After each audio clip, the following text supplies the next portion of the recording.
Picture a ledger book, its leather cover worn smooth by 2 centuries of handling. Open it carefully. The binding creaks, the pages are thick with age, the ink has faded to brown. Someone wrote these entries in 1750, 1760, 1770. Column after column of numbers, Huowu shipped, Huowu sold, profits calculated, losses recorded. The handwriting is beautiful, precise, each figure formed with care by someone sitting at a wooden desk in Liverpool or Bristol or Nantes, recording commerce that crossed an ocean. Ships departed, ships returned, cargo loaded, cargo unloaded, money changed hands. The entries continue, page after page, year after year, the patient accounting of trade between 3 continents. Tonight, we will follow these numbers. We will trace the routes they represent, the economic forces they reveal, the patterns they created. We will move slowly across an ocean, stopping at 3 corners, understanding how Europe and Africa and the Americas became connected through commerce, through patient calculation, through the logic of profit that shaped the Atlantic world. There is no need to remember the ports or the dates or the exact figures. Let them drift like ships on calm water. Settle into your breathing. Let the numbers blur. We are simply going to explore how trade routes emerged, how merchants made their calculations, how 3 continents became economically bound together in ways that persist even now. Rest easy. The story will unfold at its own pace, gentle as the rhythm of distant tides. Before merchants kept their careful ledgers, before ships crossed the Atlantic in predictable patterns, there was simply geography. An ocean. 3 continents arranged around it, winds and currents flowing in patterns that had existed for millennia, waiting for someone to understand their economic meaning. The Atlantic Ocean is vast, but it is not empty. It moves. Currents circle through it in great slow wheels. Winds blow with seasonal reliability. If you understand these patterns, if you study them patiently, you begin to see routes, natural pathways that ships can follow, moving with the wind rather than against it, riding currents that make certain journeys easier and certain directions nearly impossible. Start with the winds. From Europe southward toward the coast of Africa, the northeast trade winds blow with remarkable consistency. They are called trade winds, not because of commerce, but because of their reliability. Trade in the old sense, meaning steady, predictable. A ship leaving Liverpool or Bristol in autumn can sail southwest, catching these winds, making steady progress toward the African coast. The voyage might take 6 weeks, perhaps 8, depending on when you departed and what storms you encountered, but the route is reliable. Merchants learned this. Ship captains learned this. The wind blows from the northeast, carrying you southwest. You work with it, not against it.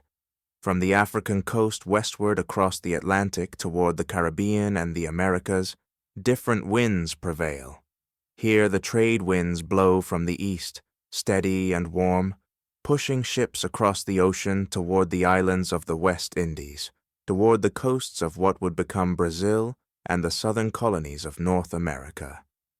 This crossing takes longer, 8 weeks, 10 weeks, sometimes 12 if conditions are poor or if the ship is heavily loaded. But again, the route is consistent.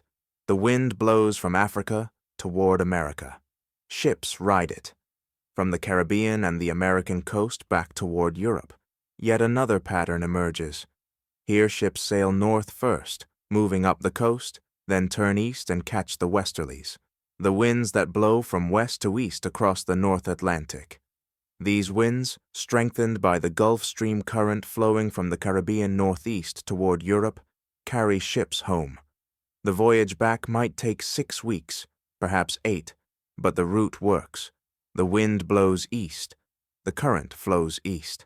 Ships return to Liverpool and Bristol and Nantes. 3 routes.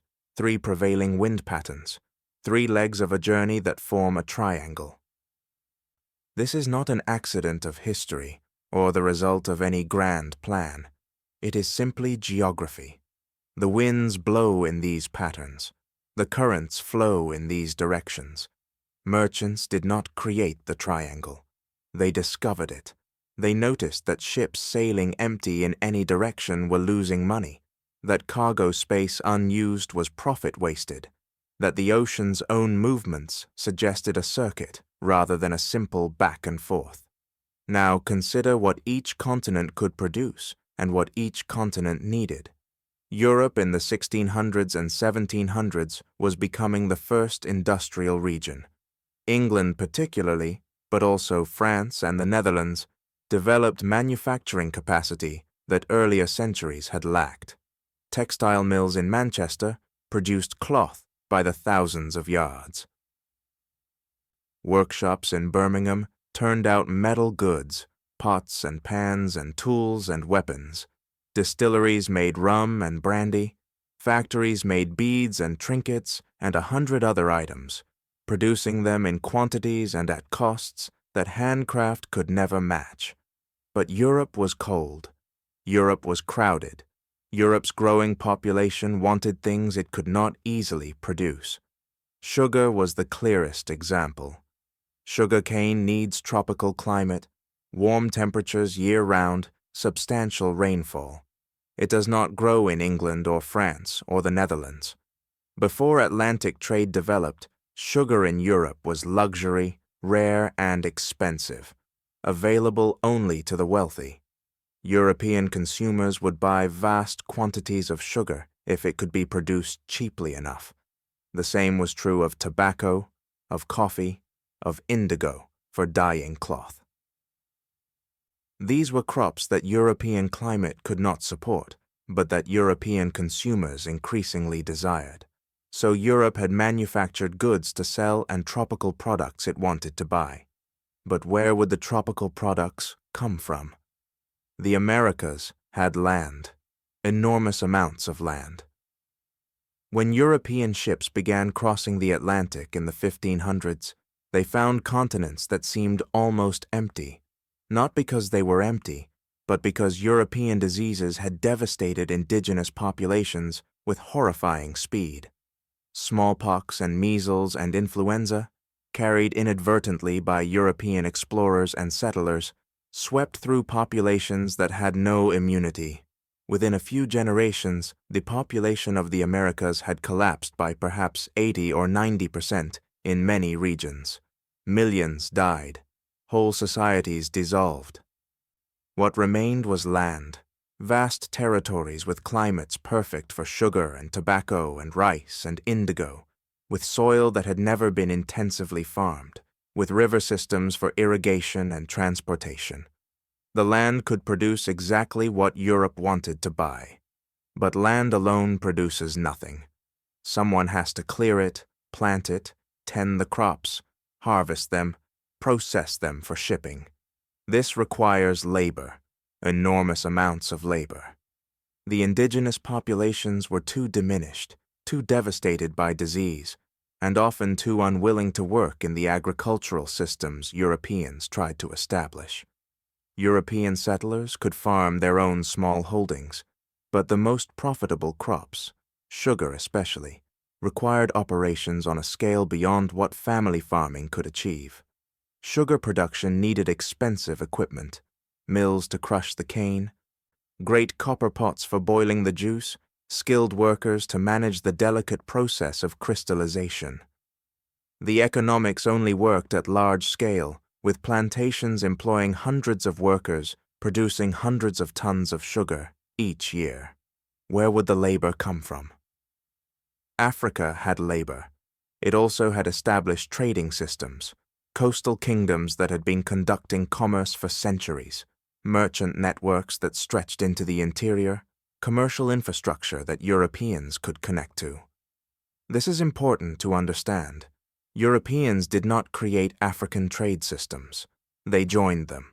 African merchants and African kingdoms controlled the coastal trade. They set terms. They negotiated prices.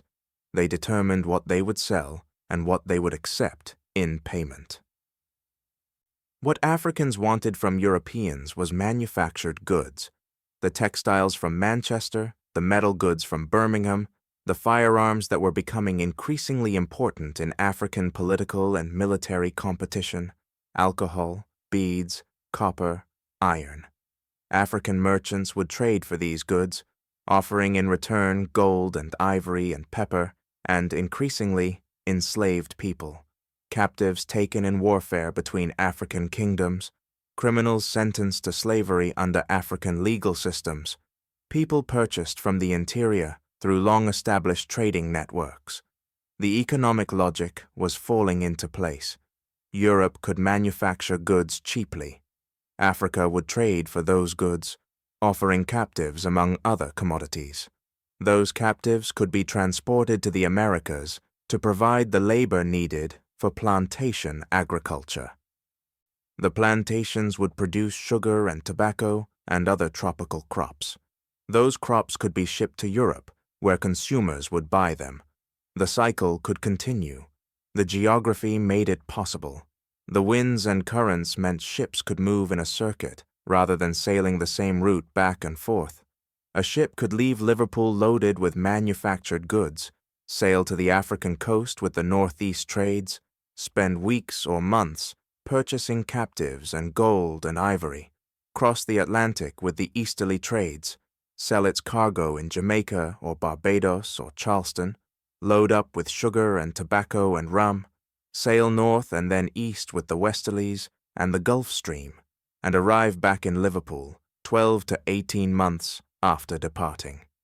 Every leg of the voyage carried cargo, no sailing empty, no wasted space. The ship earned money at each corner of the triangle. This was not inevitable. It was not natural. It was not destiny. It was simply profitable.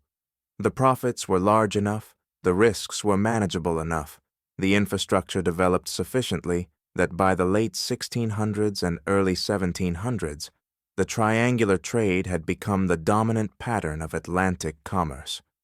Consider the numbers, not to memorize them, just to understand the scale. A typical voyage might begin with 2,000 pounds invested in cargo, cloth and metal goods and rum and firearms and beads, purchased in England and loaded onto a ship. The ship would sail to the African coast, perhaps the region around the Gambia River, or the Gold Coast, or the Bight of Benin, the names varying but the pattern remaining consistent. There the ship would anchor, sometimes for weeks, sometimes for months, while the captain negotiated with African merchants. The negotiations were slow. The African merchants had no urgency. They could wait. They understood that the Europeans needed to fill their ships and return before too much time passed. The balance of power in these negotiations favored the African side. They controlled access to the goods Europeans wanted. They set the terms. They determined prices. Eventually, transactions would be completed. The manufactured goods from Europe would be traded, and the ship would have acquired its cargo for the Atlantic crossing. This cargo would then be transported to the Americas, a voyage that might take 2 to 3 months. Upon arrival, in Jamaica or Barbados or Cuba or Charleston or any of dozens of ports, the cargo would be sold, bringing in perhaps 8,000 to 12,000 pounds if the voyage had gone well and if markets were favorable. With that money, the captain or the ship's factor would purchase colonial goods.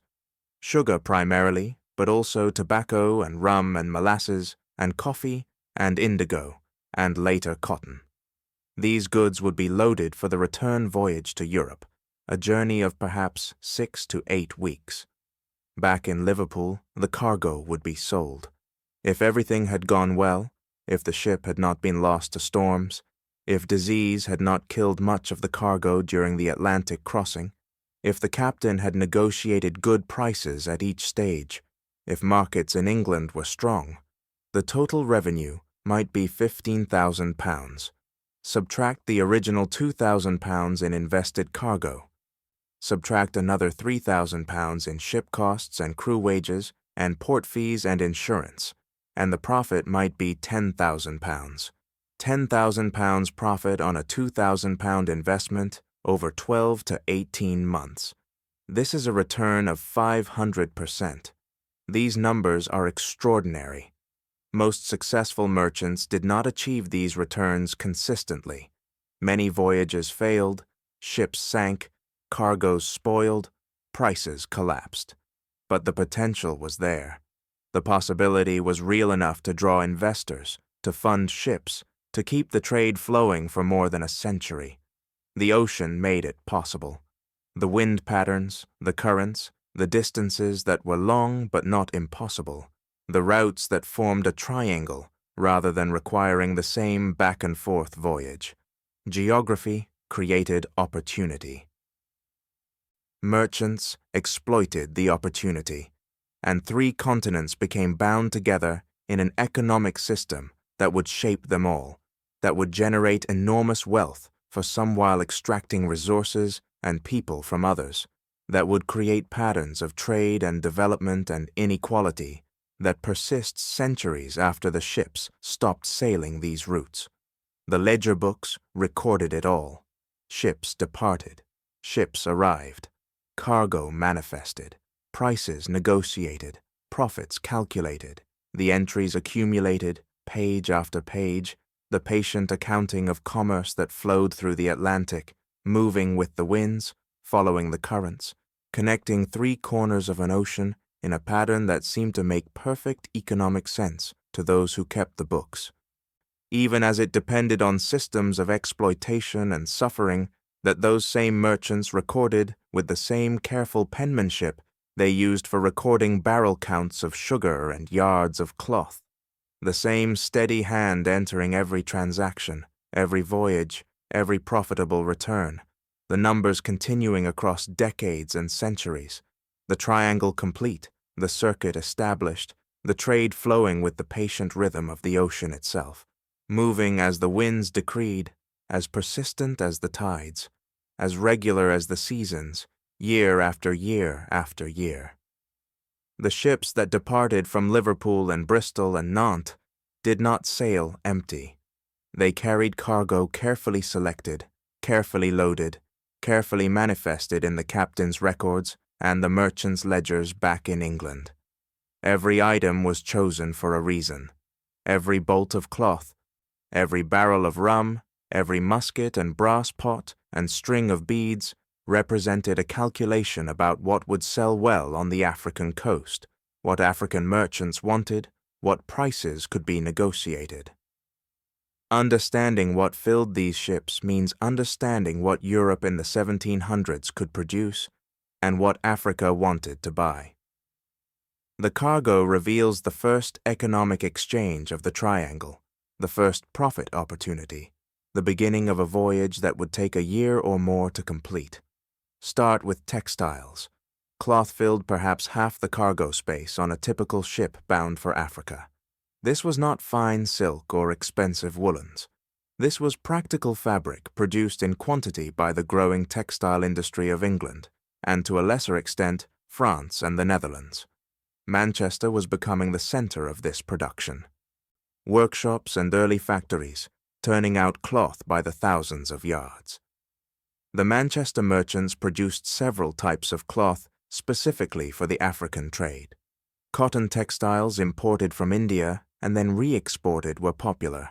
Printed cottons, white cottons, blue cottons, the patterns and colors chosen based on reports from ship captains about what sold well on previous voyages.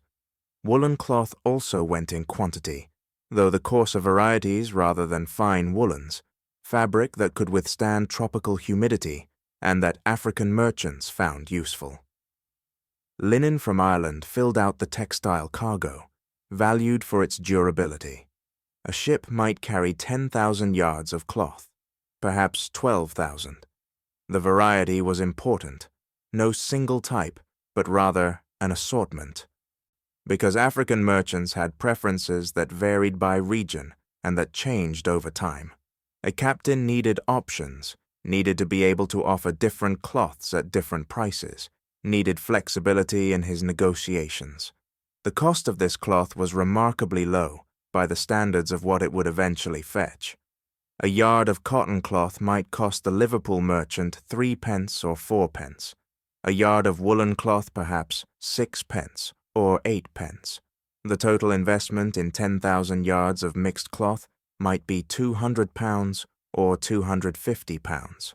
This represented thousands of hours of labor in the textile mills and workshops, the accumulated output of dozens of workers, the product of an industrial system that was learning to manufacture at scale. Beyond textiles, metal goods formed the second major category of cargo.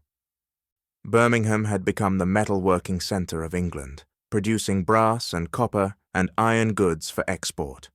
For the African trade, certain items were standard: brass pans and basins, valued for cooking and for ceremonial use; copper rods and manillas, those distinctive horseshoe-shaped copper pieces that served as a form of currency along parts of the West African coast; iron bars, not actual bars to be used as material, but rather a unit of account, a way of reckoning value that we will return to; knives and hatchets and tools of various kinds. The metalware cargo might represent an investment of £300 to £400 for a typical voyage. Again, this was produced in quantity, the same items made over and over in Birmingham workshops, the designs standardized, the production methods efficient enough to keep costs relatively low while maintaining adequate quality. Then came firearms, muskets specifically, the simple flintlock firearms that were the standard infantry weapon of the era.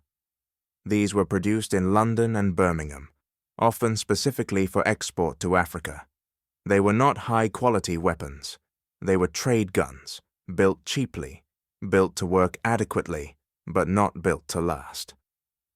An African merchant buying these muskets understood their quality, but firearms were becoming essential to African kingdoms engaged in warfare and political competition with their neighbors. Access to guns meant military advantage. African rulers needed firearms. European merchants supplied them. A ship might carry 500 muskets, sometimes more, sometimes fewer, depending on the markets the captain expected to visit. The cost was perhaps 15 shillings to £1 per musket, meaning an investment of perhaps £400 for 500 weapons. This was a significant portion of the total cargo value, but firearms were in consistent demand, and the markup in Africa would be substantial. Alcohol represented another major category, rum particularly, but also brandy and gin. The rum came from distilleries in Bristol and Liverpool, operations that had grown up specifically to supply the African trade. Some of this rum was actually distilled from molasses imported from the Caribbean, creating a curious circular flow: Caribbean molasses to England, English rum to Africa, African captives to the Caribbean, where they would produce more sugar to make more molasses. The economics were tightly connected. The rum was cheap to produce and expensive to ship because of its weight. A barrel of rum weighed several hundred pounds when full, but it was valued on the African coast, both for consumption and for ceremonial purposes, and it kept well during the voyage if the barrels were properly sealed. A ship might carry 200 barrels of rum, representing an investment of perhaps £200, but occupying substantial cargo space and adding significantly to the ship's weight. Smaller items filled out the cargo: glass beads in enormous quantities, millions of individual beads strung together, different colors and sizes, some clear and some colored, some plain, and some with decorative patterns. These beads were manufactured in Venice and Amsterdam and in England, produced specifically for export to Africa, where they served as decoration and as a form of currency for smaller transactions. The beads cost almost nothing to produce, but were valued in Africa, creating a remarkable profit opportunity. £10 invested in beads might purchase goods worth £50 or £60 in the African market. Cowrie shells went as cargo too, those small shells gathered in the Maldives in the Indian Ocean, shipped to Europe, and then re-exported to Africa, where they served as money. This seems circular and inefficient, and it was, but it reflected the complex currency systems of West African trade. Cowries were accepted currency. European merchants who wanted to trade needed cowries, so they imported them from Asia and carried them to Africa, adding one more layer to the global trade networks that were connecting distant regions. Miscellaneous goods completed the cargo: iron pots, brass wire, tobacco, though less than you might expect since tobacco also grew in Africa, salt, valuable in the interior regions, lead for making bullets, gunpowder, mirrors, coral, amber, anything the merchants thought might sell, anything previous captains had reported finding markets for, anything that filled the remaining cargo space and represented a reasonable gamble on African demand. The total investment in cargo for a typical voyage might be £2,000, sometimes less if the merchant was operating on a tight budget, sometimes more if the merchant was well-funded and ambitious. £2,000 represented an enormous sum in 1750. A skilled craftsman in England might earn £40 per year, a clerk in a merchant house perhaps £60. £2,000 was 50 years of a craftsman's wages, 30 years of a clerk's salary, concentrated into the cargo hold of a single ship. But this investment would purchase goods that cost the English manufacturers far less. The textile mill owner sold his cloth to the merchant at a profit. The Birmingham metal worker sold his brass pans at a profit. The gunmaker sold his muskets at a profit. The true cost of producing all these goods, the raw materials, the labor, the overhead, might be £1,200 or £1,400. The merchants were already marking up costs before the ship even left Liverpool. How did a merchant finance such a voyage? Very few merchants had £2,000 of ready cash sitting idle. Capital was always deployed, always working, always tied up in inventory or ships or credit extended to others. To fund a new voyage, merchants used several mechanisms. Partnership was the most common. The merchant organizing the voyage might put up half the capital, £1,000. He would then seek partners for the remaining £1,000. These might be other merchants, might be wealthy individuals looking to invest, might be ship captains who contributed their expertise and labor in exchange for a share of ownership. A typical arrangement might have the primary merchant holding 50%, 3 or 4 junior partners holding 10% each, and the ship's captain holding 10%. The partnership would be formalized in written agreements specifying exactly how profits and losses would be divided. If the voyage returned a profit of £10,000, the primary merchant would receive £5,000, each junior partner would receive £1,000, and the captain would receive £1,000. If the ship was lost and the entire investment disappeared, each partner would lose, according to his share. The primary merchant would be out £1,000. Each junior partner would lose £200. The captain would lose his share, plus his time and his labor, and possibly his life. This partnership structure spread risk. No single investor bore the full burden of potential loss. At the same time, it allowed merchants to participate in multiple voyages simultaneously. A wealthy Liverpool merchant might hold 50% of one voyage, 20% of another, 10% of a third. His capital was diversified across different ships, different routes, different captains, different timing. If one ship was lost, the others might succeed and cover the loss. Insurance provided another layer of risk management. Marine insurance had developed considerably by the 1700s, and Lloyd's of London was becoming the center of this trade. A merchant could insure his cargo and his ship for a premium of typically 8 to 12% of the insured value. On a 2,000-pound cargo, the insurance might cost 160 to 240 pounds. This was expensive, but it protected against total loss. If the ship sank, if it was captured by pirates or by enemy warships during periods of war, if fire destroyed the cargo, the insurance would pay out. The insurance was not comprehensive. It covered losses from maritime disaster, but not from bad business decisions. If the captain paid too much for his African cargo or sold too cheaply in the Caribbean, if markets collapsed while the ship was at sea, if the cargo deteriorated from poor handling, these losses were not covered. Insurance protected against catastrophe, not against ordinary business risk. Credit extended the reach of merchants who lacked sufficient capital.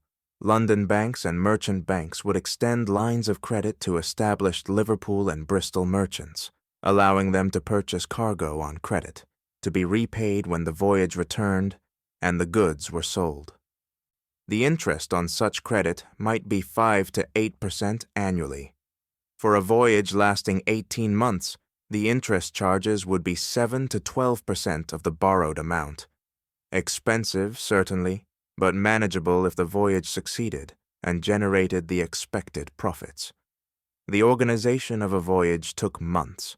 The merchant had to arrange partnerships, secure insurance, negotiate credit if needed, purchase cargo from various suppliers, arrange for the cargo to be transported to the port and loaded onto the ship.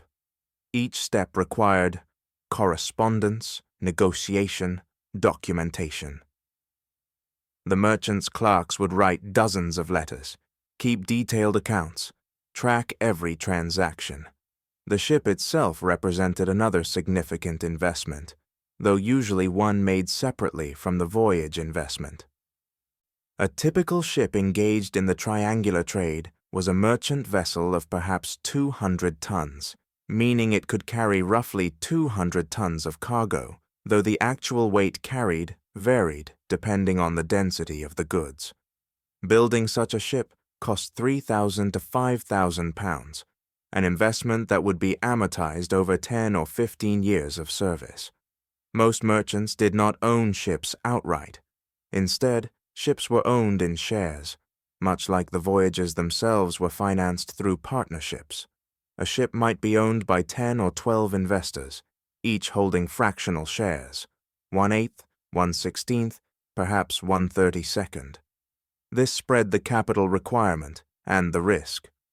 A merchant might own 1/4 of one ship, 1/8 of another, 1/16 of a third. If one ship was lost, he lost only his share of that vessel, not his entire investment in shipping. The crew had to be hired. A typical voyage required 30 to 40 men, depending on the size of the ship.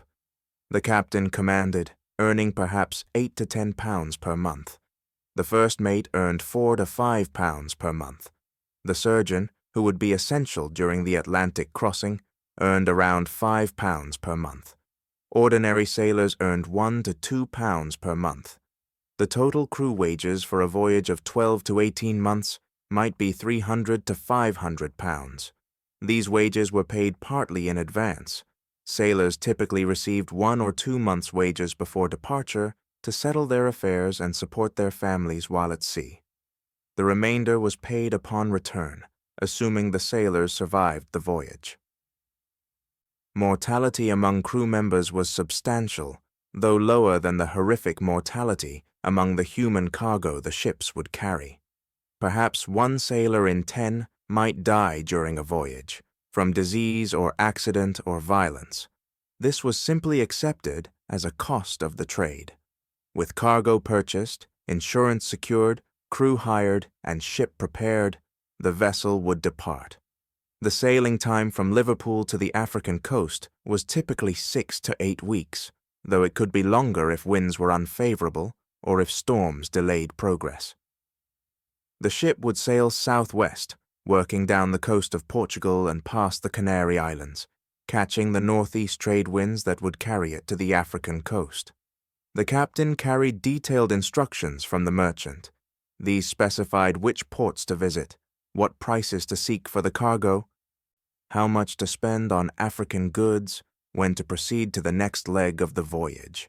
But the instructions could not be too specific, because conditions changed, markets fluctuated, opportunities arose that could not be predicted in advance. The captain needed discretion. He needed judgment. He was the merchant's agent, operating thousands of miles from supervision, making decisions that would determine whether the voyage succeeded or failed. This principal-agent relationship created inherent tensions. The merchant wanted maximum profit. The captain wanted to complete the voyage successfully and preserve his reputation for future employment. These interests usually aligned, but not always. A captain who spent too long on the African coast, waiting for perfect prices, risked the ship's health and the cargo's condition during the subsequent Atlantic crossing. A captain who hurried the African trading phase might get poor prices. The captain had to balance competing pressures, making judgments without clear guidance, doing his best in circumstances that were never ideal. The cargo in the hold represented months of labor. Textile workers in Manchester had woven the cloth. Metal workers in Birmingham had shaped the brass and iron. Gunsmiths had assembled the muskets. Distillery workers had produced the rum. All of this labor was now concentrated in the ship's hold, sailing toward Africa, toward markets where these goods would be exchanged for other goods, beginning the commercial circuit that would eventually bring tropical products back to Europe. The economics of this first leg were relatively straightforward. The goods had cost approximately £2,000 to purchase, though their actual production cost was lower. They would be sold, or rather, exchanged for African goods, at prices that the merchant hoped would be substantially higher. The markup depended on many factors: the specific goods being traded, the region of Africa where trading occurred, the skill of the captain in negotiating, the current balance of supply and demand, the political situation in the African kingdoms controlling the trade. A rough rule of thumb was that the European cargo might fetch 2.5 to 3 times its cost in African goods. £2,000 worth of European goods might be exchanged for African goods that could be sold in the Americas for £5,000 to £6,000. If all went well, if the captain negotiated well, if the markets were favorable, if the next leg of the voyage succeeded. This was the first multiplication of value, the first profit opportunity in the triangle. The merchant had invested £2,000. After the African trade, the ship carried cargo potentially worth 3 times that amount. The economic logic was compelling. The risks were real but manageable. The potential rewards were large enough to justify the investment, the waiting, the uncertainty. And so the ship sailed, month after month, year after year, carrying the products of English industry toward African markets, the holds full of cloth and metal and rum and firearms, the captains studying their instructions, the crews working the sails and the rigging, the merchants back in Liverpool and Bristol, waiting for word, tracking their investments in careful ledgers, hoping for successful returns, calculating the profits they expected, patient in the knowledge that Atlantic trade required time, required waiting, required faith that the winds would blow favorably and that the commercial patterns they had established would continue to function, that the system would persist, that the triangle would complete itself once more, bringing profit back to the counting houses of England, funding the next voyage, perpetuating the trade that connected 3 continents in circuits of commerce that seemed as reliable as the ocean's tides, as predictable as the trade winds themselves, the patient movement of goods and money and risk and return across the Atlantic world. The ship drops anchor perhaps half a mile from shore. The African coast rises before it, green and dense with vegetation, the land visible but not yet accessible. The captain does not simply sail into a harbor and begin trading. That is not how this commerce works. The captain must wait. He must announce his arrival. He must negotiate for permission to trade. The African merchants and the African rulers who control this coast will determine the terms, will set the pace, will decide what happens next. This is important to understand. The popular imagination sometimes pictures European ships arriving and Europeans taking what they wanted. The reality was different. European ships had cannons, certainly, and European nations maintained fortified trading posts along parts of the coast. But the actual trade was controlled by African merchants operating within African kingdoms that had been conducting commerce for centuries before European ships appeared. These were sophisticated commercial actors. They understood markets. They understood negotiation. They understood exactly what their position allowed them to demand. The captain sends a boat ashore carrying members of his crew and gifts for the local ruler. These gifts are not optional. They are part of the cost of doing business, an expected payment for the privilege of trading in these waters. The gifts might include fine cloth, alcohol, some of the trade goods from the hold, but selected for quality, items that signal respect and that demonstrate the captain has valuable cargo. The value of these gifts might represent 10 to 20% of what the captain will eventually spend in this port. This is substantial, but without providing appropriate gifts, without following the customs, the captain will not be allowed to trade at all. The negotiations begin slowly. A representative of the local ruler comes aboard the ship. He inspects some of the cargo. He asks what the captain wants to buy. He quotes prices, or rather, he describes what goods will be exchanged for what amounts. The captain counters. The representative returns to shore. Days pass. The representative comes back with a revised offer. The captain adjusts his counter-offer. More days pass. This is not inefficiency. This is how the system works. The African merchants have no urgency. They do not need to complete this transaction quickly. They can wait for better terms. They know that other ships will arrive eventually if this captain proves difficult. They know that the captain faces pressures they do not face. His ship sits at anchor, consuming supplies. His crew grows restless and sick from the tropical climate. Every week at anchor is a week not progressing toward the profitable legs of the voyage. Time favors the African side of the negotiation. The currencies used in this trade were complex and varied by region.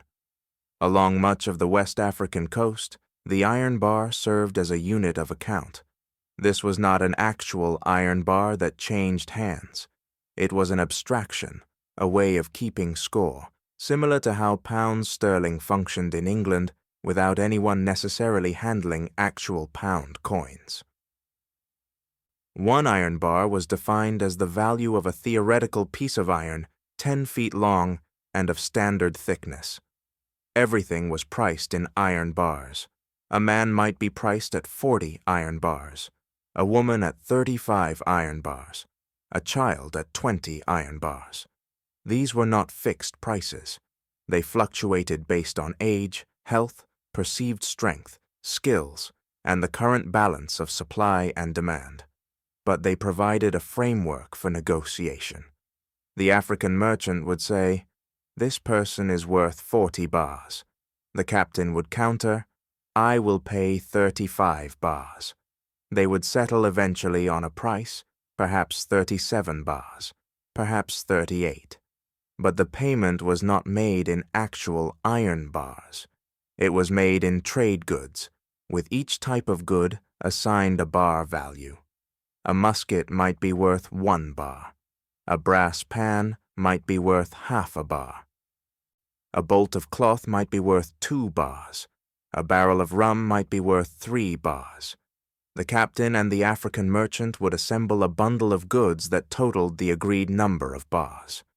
37 bars might mean 20 muskets, 10 brass pans, 15 bolts of cloth, and the equivalent in beads and other items until the total reached 37. This system was sophisticated, and it required both sides to know values well. The African merchant knew exactly what each European good was worth in his market. He knew what he could sell those muskets for in the interior. He knew what the cloth would fetch. He was not being fooled or cheated. He was conducting business, calculating his own profits, making his own economic decisions. Cowrie shells served as another form of currency, particularly for smaller transactions and in certain regions. These small white shells, gathered in the Maldives, thousands of miles away in the Indian Ocean, had somehow become accepted currency along parts of the West African coast. Europeans imported cowries from Asia specifically to use in African trade. The exchange rates were staggering to comprehend. 2,000 cowrie shells might equal 1 iron bar. 4,000 cowries might equal 1 bar depending on the region and the time period. A single enslaved person priced at 40 bars might be paid for with a combination of goods and perhaps 80,000 cowrie shells.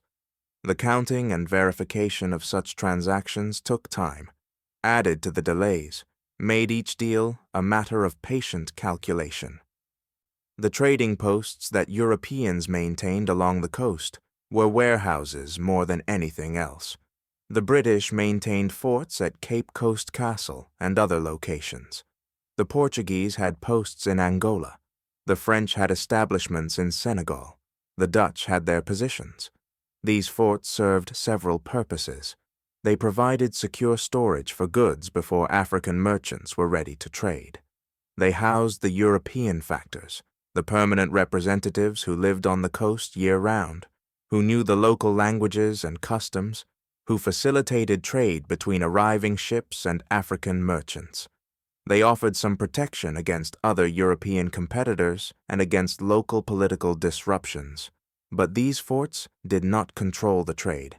The African kingdoms controlled the trade. The kingdom of Dahomey controlled access to the Bight of Benin.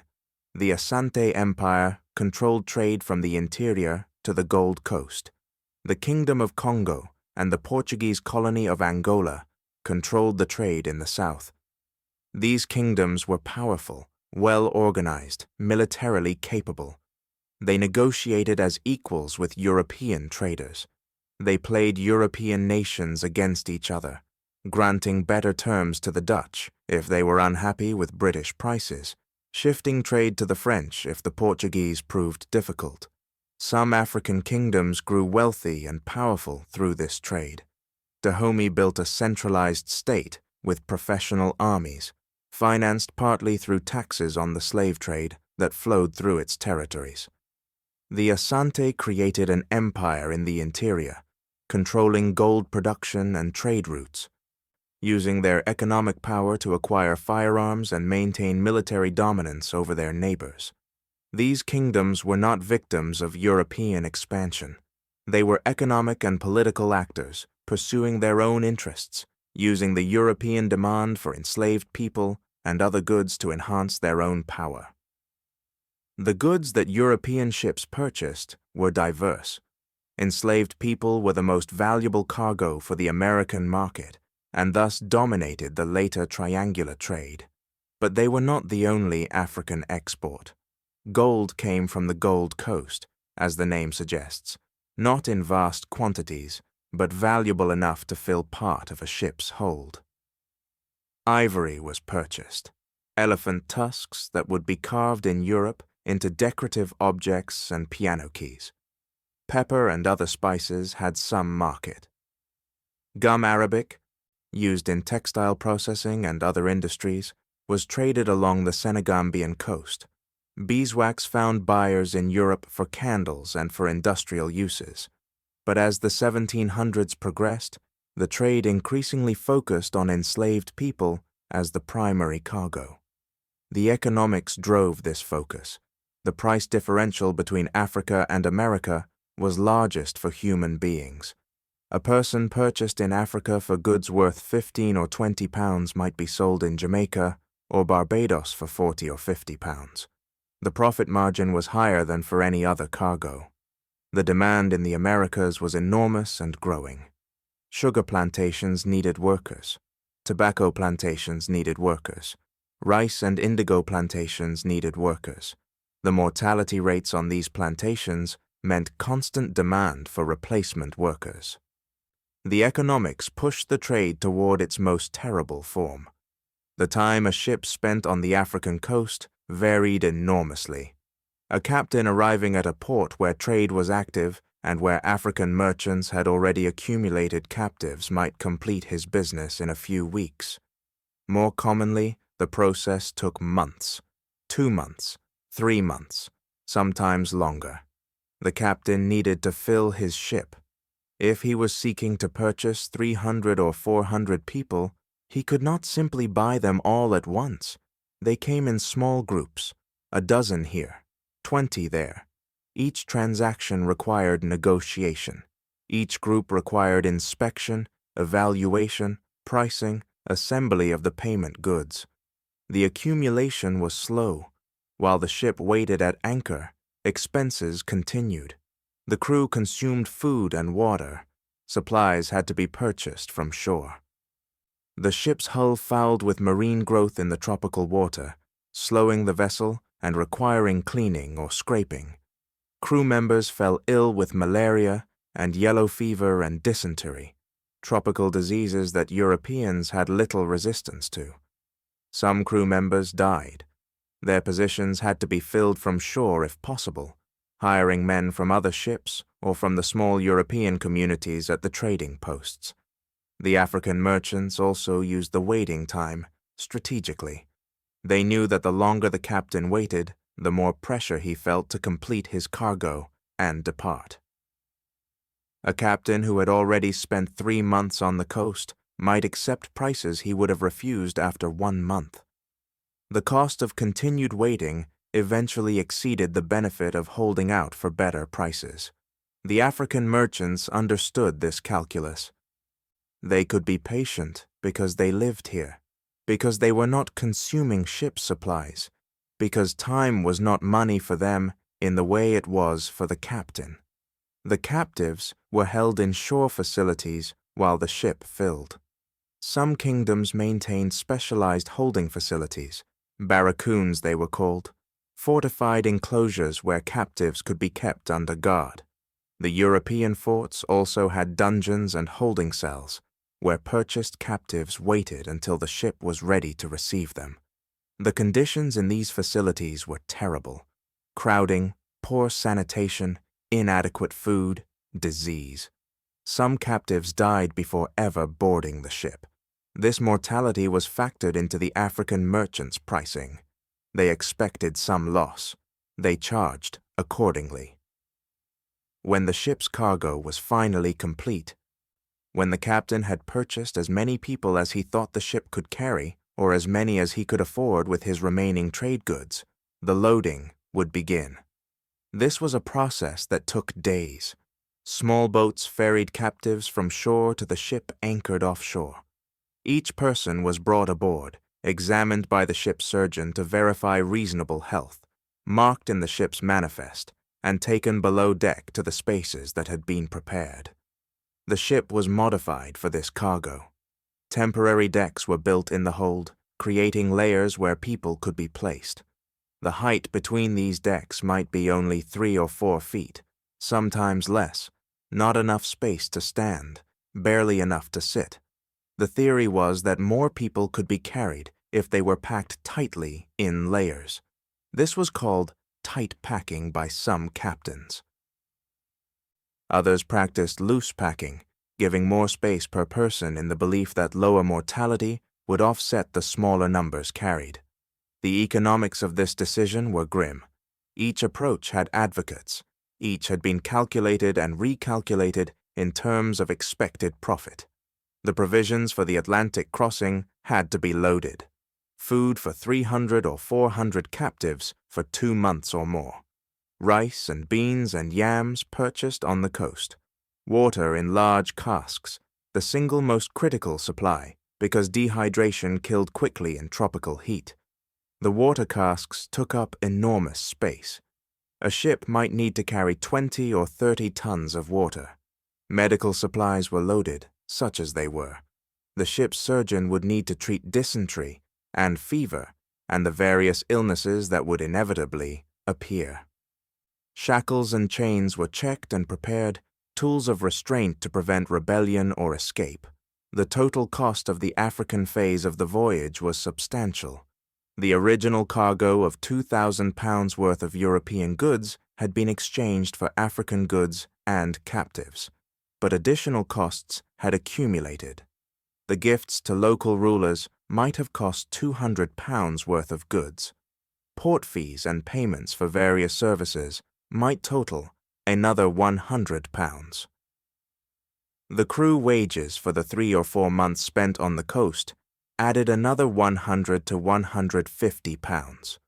Supplies purchased from shore added another 100 pounds. The total cost might reach 2,500 or 2,700 pounds by the time the ship finally departed the African coast. What had been purchased with this investment? The answer varied by the specifics of each voyage, but a representative ship might have 350 captives aboard, might have some gold and ivory as supplementary cargo, might have beeswax and a few other items. The market value of this cargo, if successfully transported to the Caribbean and sold under favorable conditions, might be 12,000 to 15,000 pounds. The potential profit was visible. The risks of the next leg were substantial, but the economics were compelling enough that ship after ship completed this phase, trading European manufactured goods for African people and products, the patient negotiation and slow accumulation, eventually yielding a hold full of cargo, ready for the Atlantic crossing, the second corner of the triangle complete, the ship turning west, catching the trade winds, beginning the voyage that would be the most terrible part of the circuit, the part that the ledgers would record with the same careful penmanship used for recording sugar and tobacco, the same columns of numbers, the same profit calculations, the same business practices applied to a trade that was also a profound evil.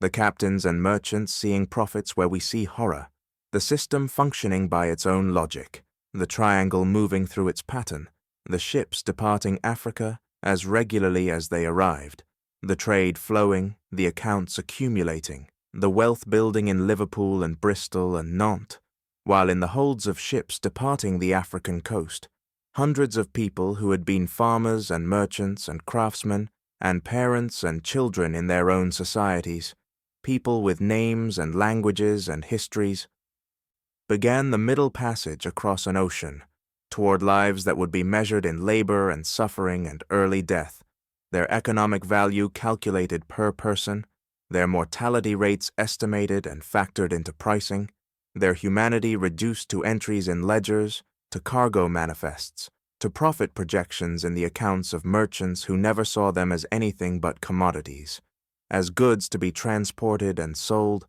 as the most profitable cargo the Atlantic would ever carry, the human foundation on which the wealth of the triangle was built. The ship turns west. The African coast falls away behind.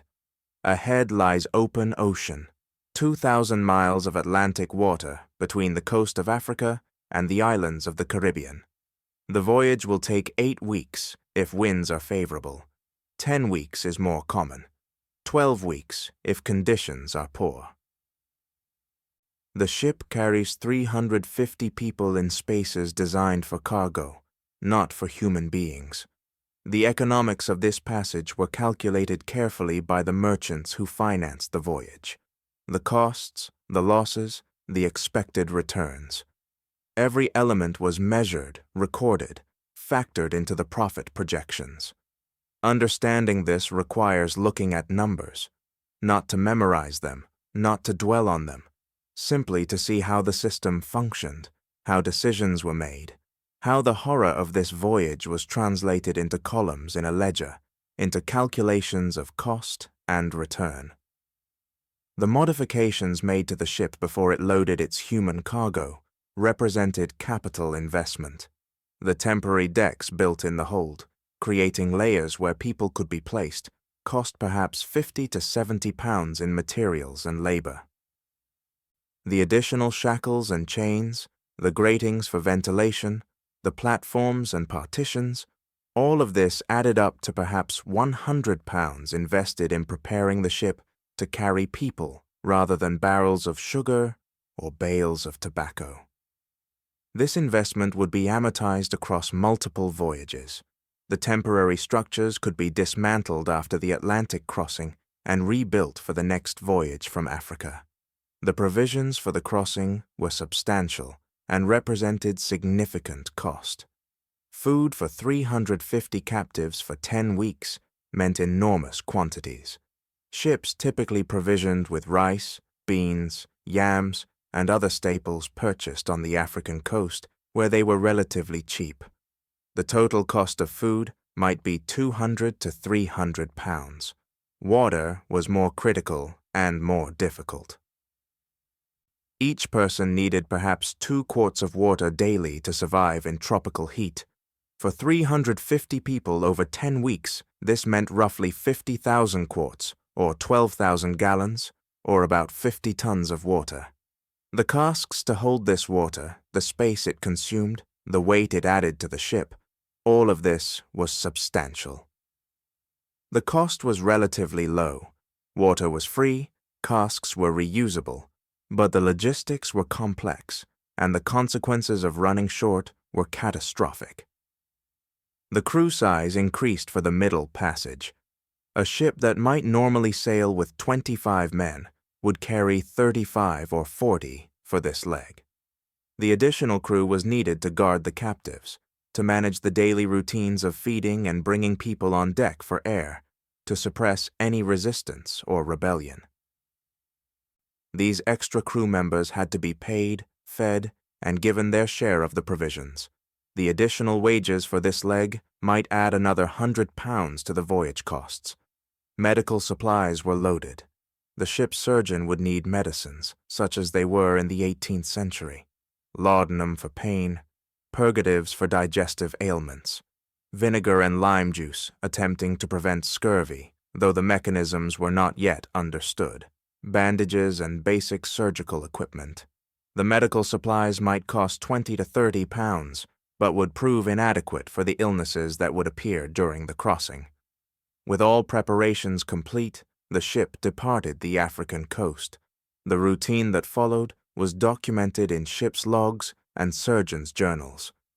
In the testimony given to parliamentary committees when Britain was debating abolition, in the account, books maintained by captains.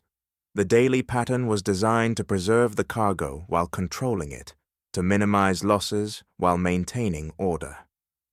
The captives were kept below deck in the hold most of the time. The space was severely restricted. The temporary decks that had been installed created layers roughly 3 to 4 feet high. An adult could not stand. Sitting was possible, but uncomfortable in the crowded conditions.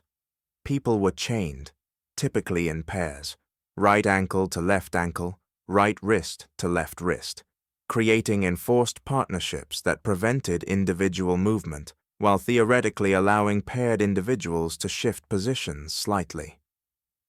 The heat below deck was extreme.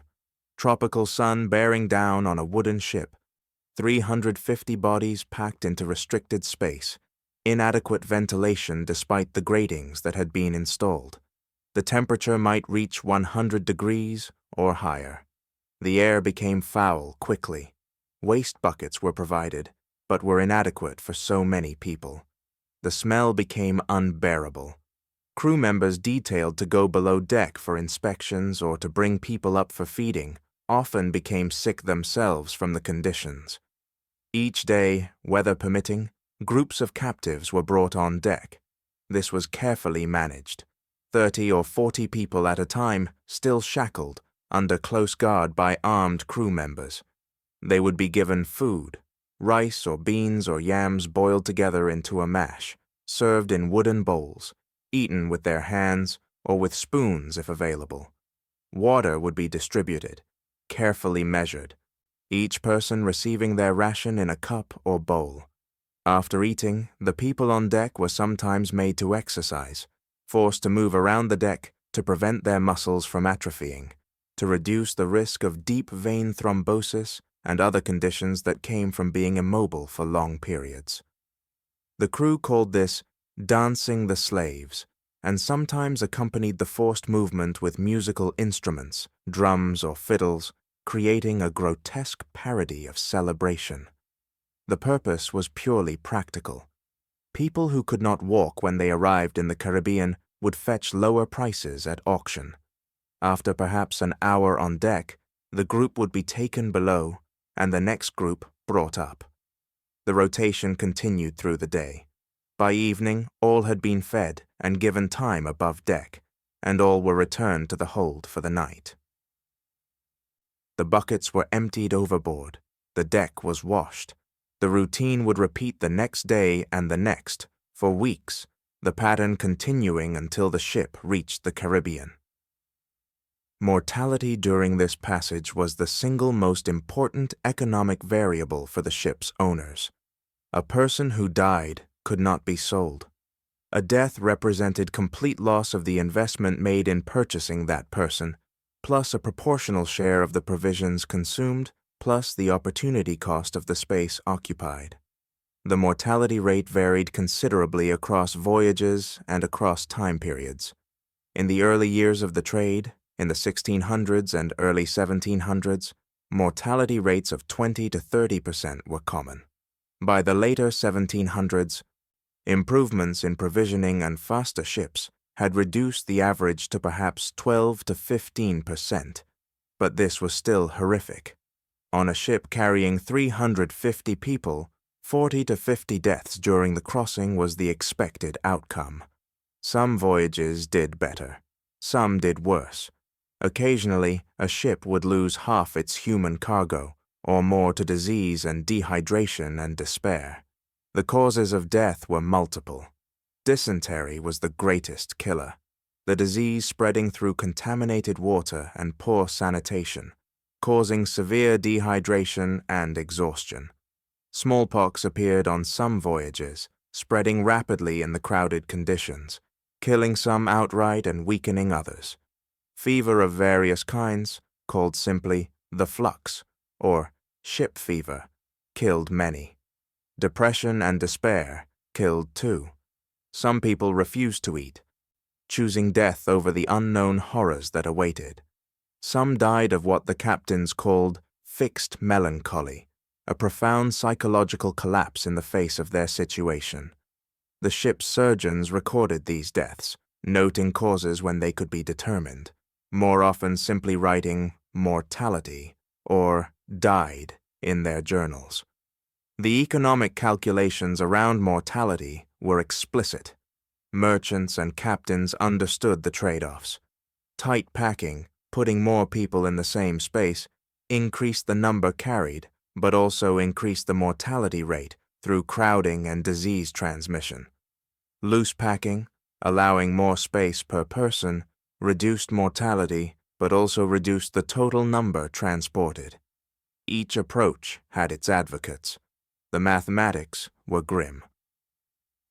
A ship using tight packing might carry 400 people with an expected mortality rate of 20%, meaning 80 deaths and 320 survivors arriving in the Caribbean.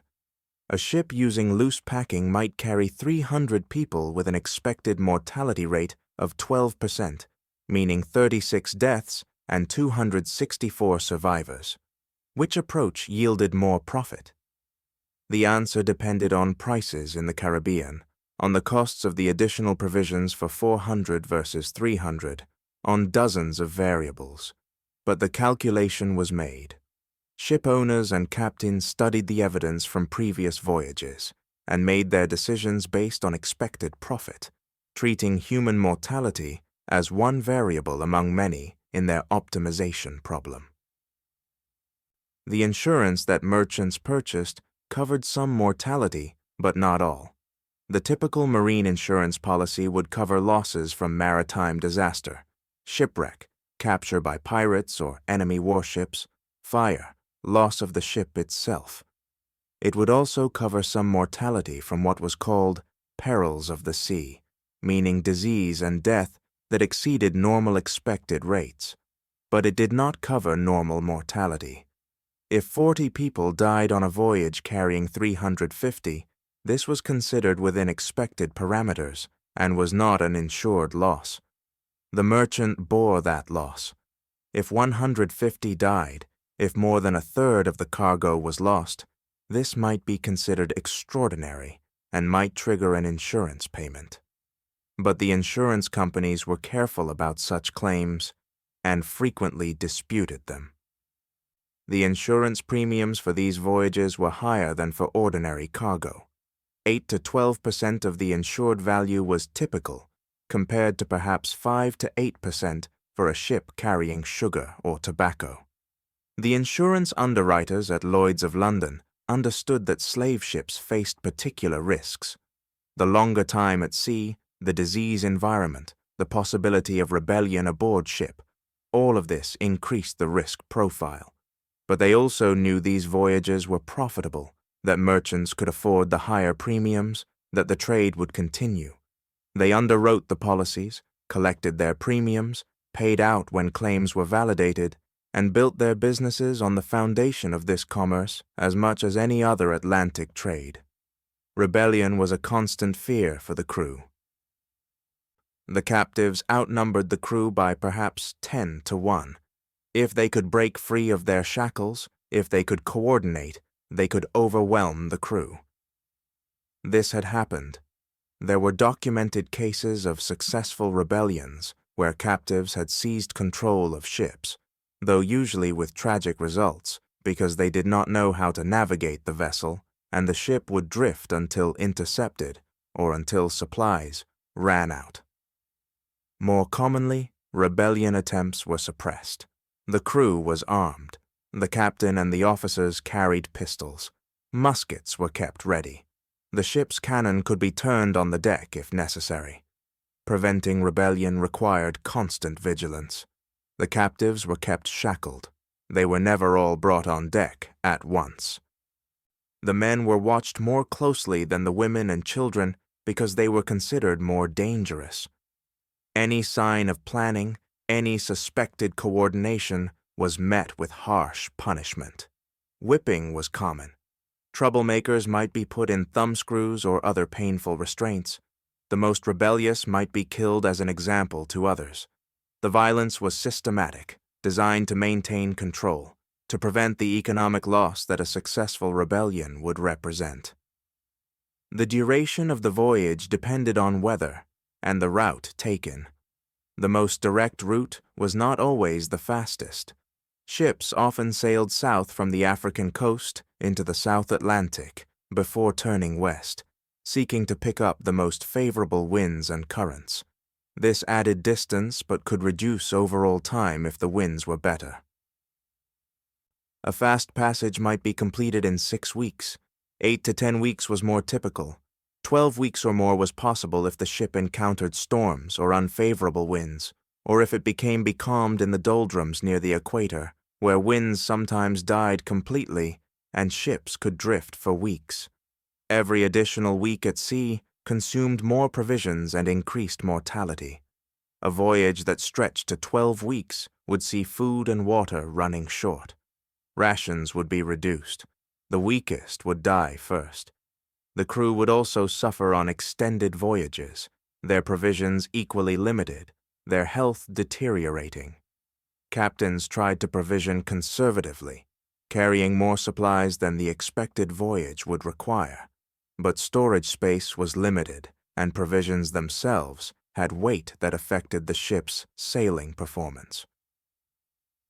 The calculations were complex and could not account for all possibilities. The cost of the middle passage, when all expenses were tallied, might add another 600 to 800 pounds to the total voyage cost. The food and water, the additional crew wages, the higher insurance premiums, the normal mortality losses, the wear on the ship and its equipment. This brought the total investment to perhaps 3,300 or 3,500 pounds by the time the ship approached the Caribbean. The cargo value, the 350 people who had boarded the ship minus the 40 or 50 who had died during the crossing, would be sold in the Caribbean for, optimistically, £12,000 to £15,000. This assumed average prices, good health among the survivors, and favorable market conditions. The gross profit would be £8,000 to £11,000. Subtract all the accumulated costs, the initial £2,000 in European goods, the £2,500 spent in Africa, the £800 for the Middle Passage, and the net profit might be £5,000 to £8,000 before returning to England. This was an extraordinary return on the initial investment, though the time consumed, a year or more from departure to this point, had to be factored into the annualized return calculations. But we are getting ahead of the voyage. The ship is still at sea. The routine continues day after day. The crew manages the sails and the navigation. The surgeon makes his rounds below deck, examining the sick, recording the dead. The captain maintains his log, noting wind direction, distance traveled, the ship's position estimated from the sun and stars, the counts of the living and the dead. The entries are factual, unemotional. Latitude 8 degrees north, longitude estimated 32 degrees west, wind east-southeast, moderate. Distance traveled 87 miles. 3 deaths this day, 2 men and 1 woman. Remainder fed and exercised on deck in rotation. Sea calm. The captain's concern is the cargo's value and the ship's progress. The individual deaths are noted but not mourned. They are expected losses, factored into the economics, part of the known costs of this particular trade. After weeks at sea, the ship approaches the Caribbean. The first landfall might be Barbados, or perhaps one of the Leeward Islands. The captain seeks the island where he expects the best prices or where his merchant employer has instructed him to trade. The ship works its way through the islands, the green hills rising from the blue water, the harbors busy with shipping, the docks surrounded by warehouses and by the auction houses where the cargo will be sold. The arrival is carefully managed. The ship anchors in the harbor. The captain goes ashore to arrange for the auction, to advertise that he has cargo to sell, to negotiate with factors and with plantation owners who will be the buyers. The captives remain aboard ship while these arrangements are made. They are cleaned, given better food for a few days if supplies allow, their visible health improved as much as possible before they are brought to auction. The economic logic is clear. Healthier-looking people fetch higher prices. The appearance of health is worth the cost of a few days of better treatment. The Middle Passage ends not with arrival, but with sale. The captives are brought ashore in groups, taken to auction houses or to open markets where buyers can examine them. They are inspected, their teeth checked, their muscles felt, their health evaluated. Plantation owners and their factors make their choices, place their bids, purchase the workers they need. The prices vary by age, sex, apparent health, and perceived strength. A healthy young man might sell for £50. A healthy young woman perhaps £40. Children bring less, the very young priced at perhaps £15 to £20. The elderly and the sick are sold cheaply, or sometimes not sold at all, an economic loss to the captain. The auction proceeds efficiently. Within a few days, the ship's cargo has been sold.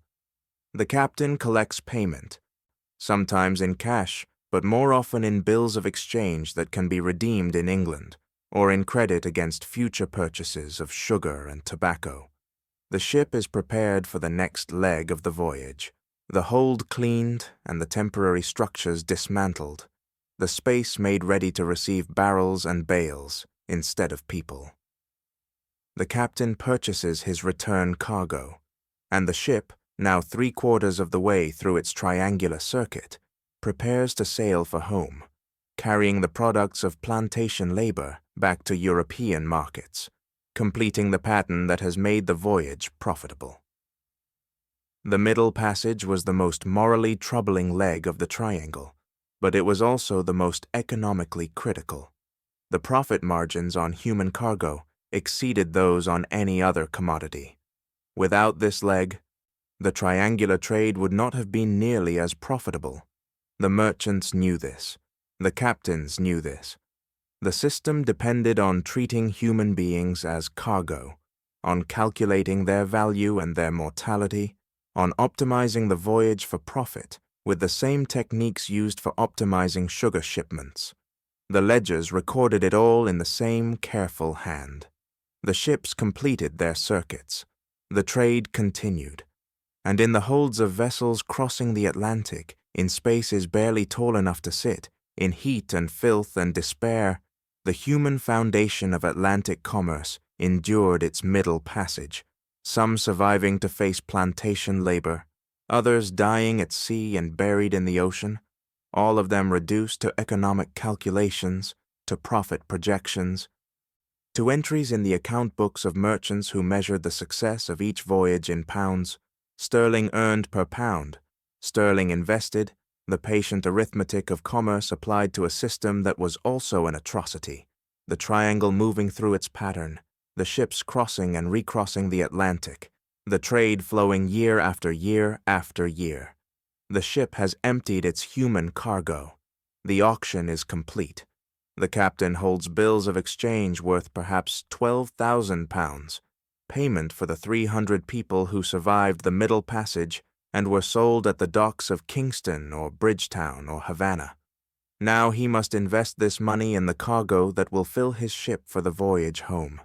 This is the third corner of the triangle, the final opportunity to multiply profit before returning to Liverpool. The economics of plantation agriculture, the crops those plantations produced, and the labor systems that made them profitable. Understanding these explains why the triangle existed, why it persisted for more than a century, why merchants found the entire circuit worth the investment and the risk. The Caribbean islands and the coastal regions of the Americas had been transformed by European settlement into specialized agricultural zones. These were not subsistence farms. They were commercial operations designed to produce cash crops for export to European markets. Sugar dominated the Caribbean. Tobacco was central in Virginia and Maryland. Rice and indigo grew in the Carolinas. Later, cotton would become the dominant crop in the American South. Each of these crops shared certain characteristics. They could not be grown commercially in Europe's climate. They were labor-intensive, requiring constant work through planting and growing and harvesting seasons, and they were profitable enough, when produced at scale, to justify the enormous capital investments required to establish and operate plantations. Consider sugar, the most valuable crop of the Atlantic world through most of the 1700s. Sugar cane is a tall grass that grows 8 to 12 feet high in tropical climates. It thrives in the Caribbean, where temperatures stay warm year-round and rainfall is abundant. The cane reaches maturity in about 12 to 18 months. When ready, it must be harvested quickly. The sugar content in the stalks begins to decline soon after the cane is fully ripe. Delay means lower yield and lower profit. The harvest itself required intensive labor. Workers moved through the fields with machetes, cutting the cane stalks close to the ground where the sugar content was highest. The cut cane had to be transported immediately to the mill. Any delay allowed the juice to begin fermenting and spoiling. On a large plantation producing 150 to 200 tons of sugar per year, the harvest season meant round-the-clock work for weeks. Crews cut cane during daylight hours. Other crews transported it to the mill. Still other crews worked the mill itself, feeding cane into the crushing rollers, collecting the juice that pressed out, boiling it in sequence of copper pots until it crystallized into raw sugar. The mill was the largest capital expense of a sugar plantation. The crushing mechanism itself, 2 or 3 vertical iron rollers turned by animal power or water power, or sometimes wind power, cost perhaps 500 to 1,000 pounds to construct and install. The boiling house with its series of copper kettles, each one smaller than the last as the juice was boiled down and concentrated, represented another 1,000 to 2,000 pounds of investment. The buildings to house all this equipment, the storage facilities for the finished sugar, the barrels and casks for shipping, the maintenance of roads and the purchasing of carts and draft animals, the total capital required to establish a sugar plantation, producing at competitive scale, might reach 10,000 pounds. This was an extraordinary sum in the 1700s. It was more than most English merchants could accumulate in a lifetime. It was vastly more than any agricultural operation in England required. A successful grain farm in East Anglia might operate on capital of a few £100, some tools, some draft animals, seed for planting. A sugar plantation required capital comparable to a small factory, and indeed that is essentially what it was, an agricultural industrial operation where growing and processing were integrated in a single enterprise. The labor requirements were equally substantial. A plantation producing 150 tons of sugar per year might require 200 to 300 workers during harvest season. These workers performed different tasks. Field gangs cut the cane and transported it. Mill workers fed cane into the crushers and managed the machinery. Boiler workers tended the fires and the copper pots. A skilled and dangerous job requiring experience to judge when the syrup had reached the right consistency for crystallization.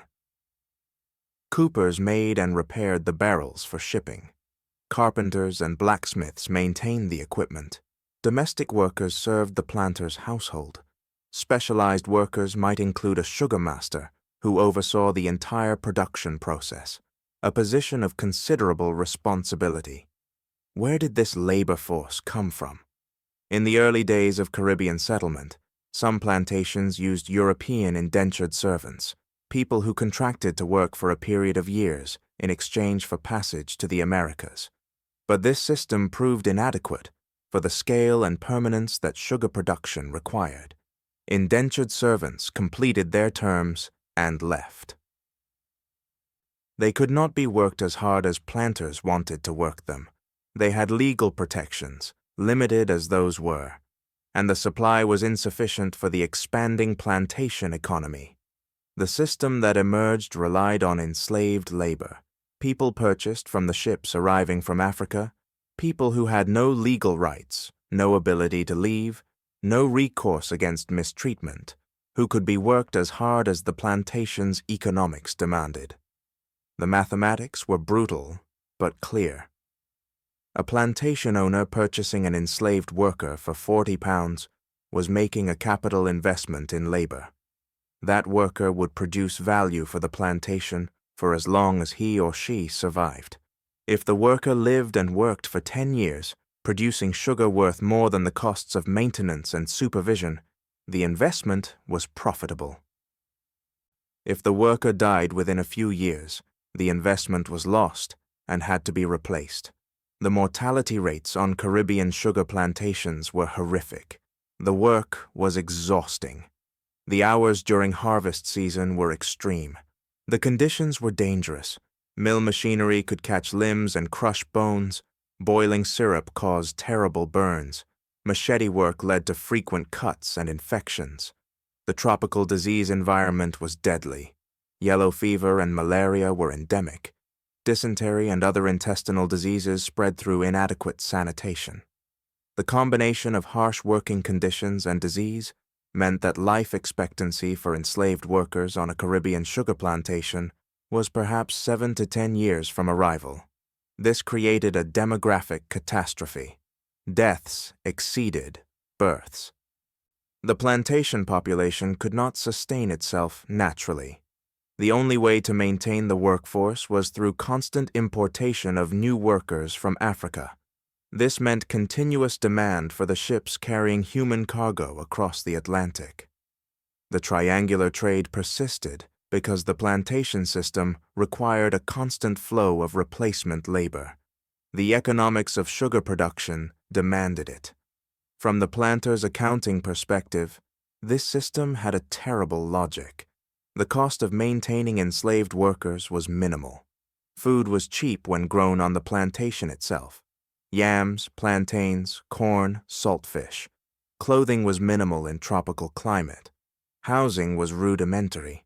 The annual cost of maintaining a worker might be 5 to 8 pounds per year. The value produced by that worker in a year might be 20 to 30 pounds worth of sugar, even accounting for supervision costs, equipment wear, and the portion of workers too young or too old or too sick to work at full capacity. The arithmetic showed significant return on the investment. But the system had a fundamental economic problem. The high mortality meant constant capital expenditure to replace the workforce. A plantation with 200 workers might need to purchase 20 to 30 replacement workers each year just to maintain population. At 40 pounds per person, this meant expenditure of 800 to 1,200 pounds annually on labor replacement. This was a significant ongoing cost that reduced the net profitability of the plantation and created chronic indebtedness to the merchants who supplied both the workers and the credit to purchase them. The planters were wealthy in assets but perpetually short of cash. They owned land, they owned enslaved workers, they owned equipment and buildings. But much of this wealth was illiquid. They could not easily convert it to money. Meanwhile, they needed cash for operations, for purchasing new workers, for buying supplies that the plantation did not produce, for maintaining the lifestyle they considered appropriate to their status. The solution was credit, extended by British merchant houses in an arrangement that created permanent debt relationships. The system worked like this. A planter in Jamaica would establish a relationship with a merchant house in Bristol. The merchant would extend credit to the planter for purchasing slaves and supplies. The planter would ship his sugar to Bristol on consignment, meaning the merchant would sell it on the planter's behalf. The merchant would deduct the cost of the goods he had supplied, deduct a commission for his services, deduct shipping costs, deduct insurance, and send the remainder to the planter. In many cases, the remainder was negative. The costs and commissions exceeded the value of the sugar shipped. The planter would fall further into debt. The merchant would extend more credit, taking a mortgage on the plantation itself as security. This system enriched the merchants and trapped the planters. The planters controlled valuable assets, but often died deeply in debt. Their children inherited plantations that owed thousands of pounds to British merchant houses. The debt passed through generations. Some plantations were eventually foreclosed upon, the merchants seizing them and selling them to recover debts owed. The merchants bore risks too. A planter who died or whose plantation failed completely might leave debts that could not be collected. But overall, the merchants had the stronger position in this relationship. The prices for sugar in European markets determined the entire system's profitability. Sugar prices in London fluctuated based on supply and demand, on how much sugar was arriving from all the Caribbean islands combined, on how much European consumers were willing to buy at various prices. In a good year, with strong demand and limited supply, sugar might sell for 5 or 6 pounds per hundredweight, a hundredweight being 112 pounds. In a year when supply was abundant and demand was weak, prices might fall to 3 pounds per hundredweight. These price swings meant that plantation profitability varied enormously from year to year. The cost to produce sugar for a reasonably efficient plantation was perhaps 2 pounds per hundredweight, including all expenses: labor, equipment maintenance, shipping to England, commissions to merchants. At a selling price of £5 per hundredweight, the profit margin was healthy. At £3, the profit almost disappeared. At prices below £2, which occasionally happened when the market was glutted, planters operated at a loss. The price volatility created chronic uncertainty. Planters could not predict their income from year to year. Merchants could not be certain whether debts would be repaid. The system lurched from boom to bust and back again, following the cycles of sugar prices.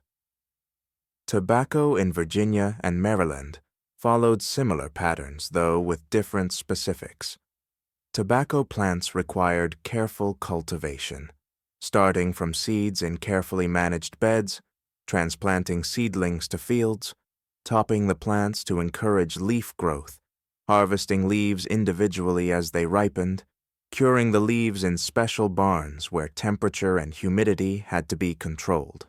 The entire process was labor-intensive, but less so than sugar. A tobacco plantation with 50 workers might be viable, whereas a sugar plantation needed hundreds. The tobacco was packed in large barrels called hogsheads, each one holding perhaps 1,000 pounds of cured leaf. These hogsheads were shipped to London and other British ports, where tobacco merchants would sell them to processors who made smoking tobacco and snuff.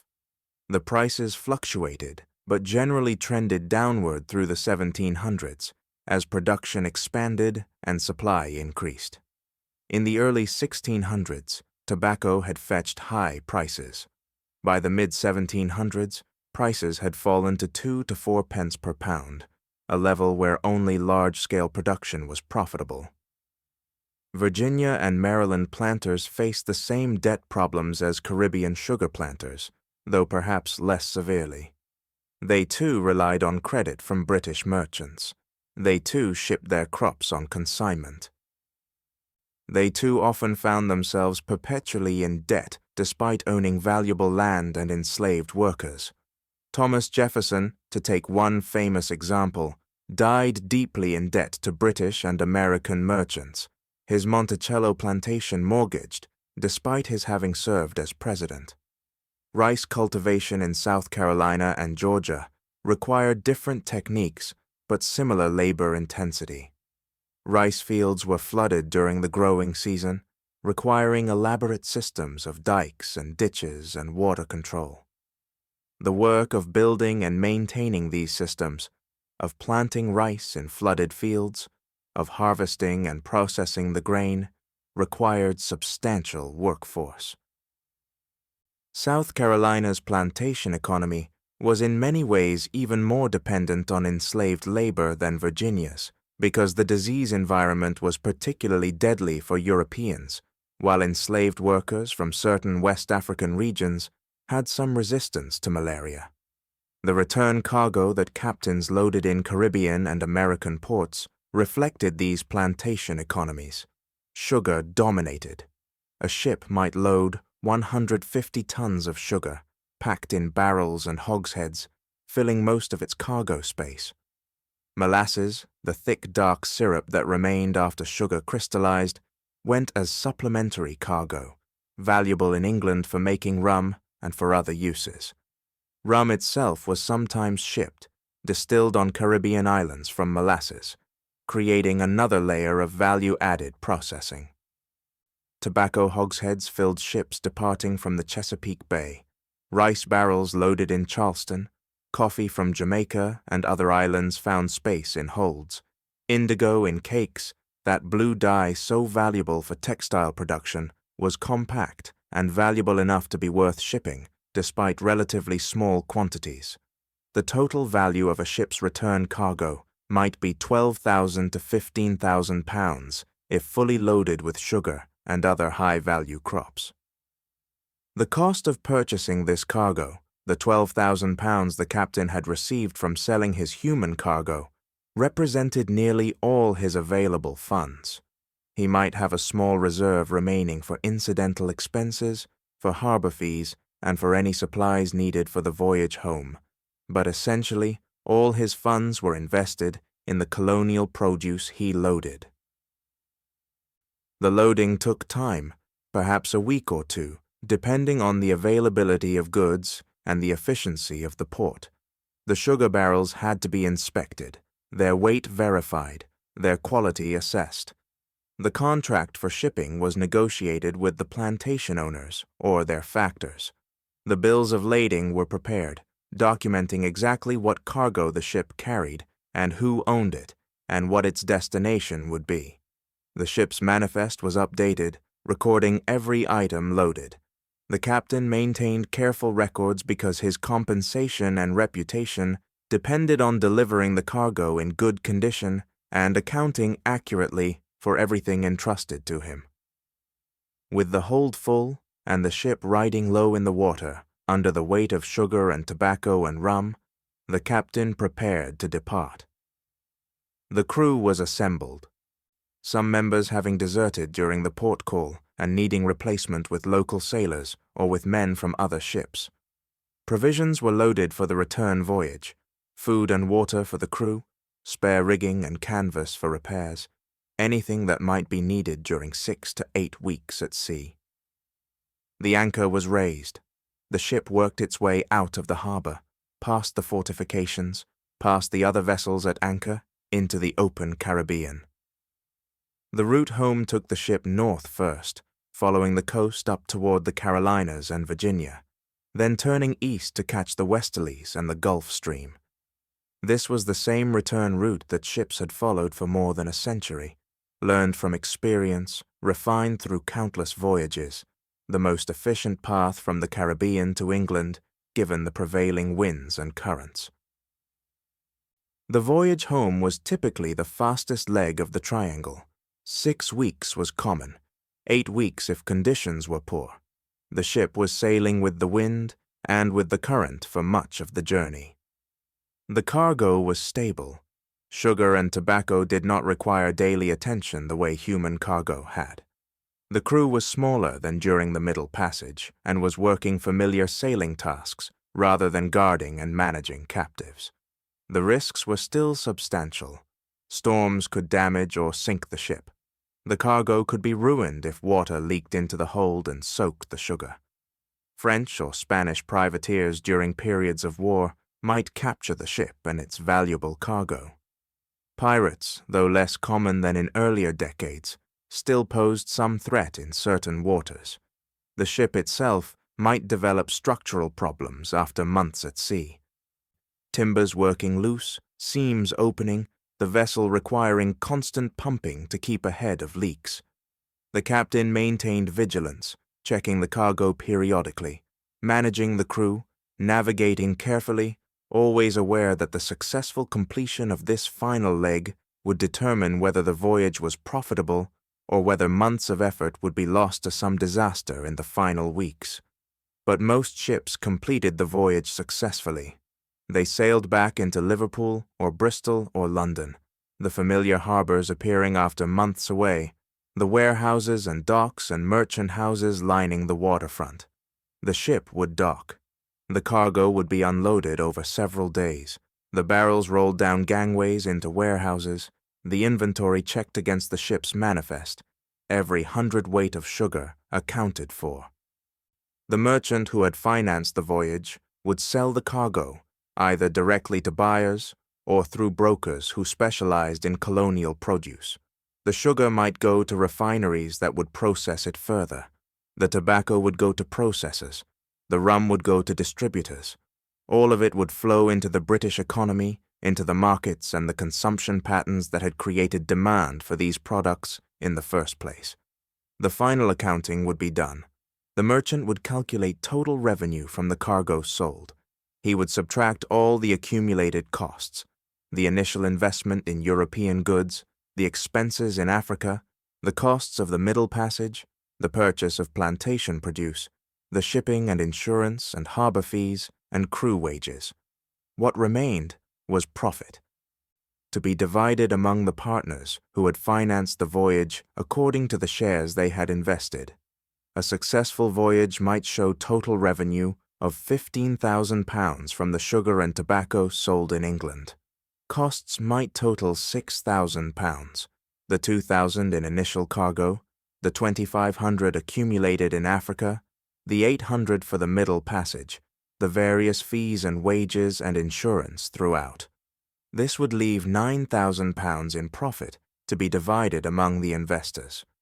If the primary merchant held 50%, he would receive £4,500.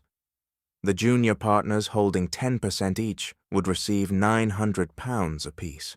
The ship's captain holding 10% would receive £900. An enormous sum that might represent 10 years of ordinary wages compressed into a single successful voyage. Not all voyages succeeded to this extent. Some ships were lost entirely.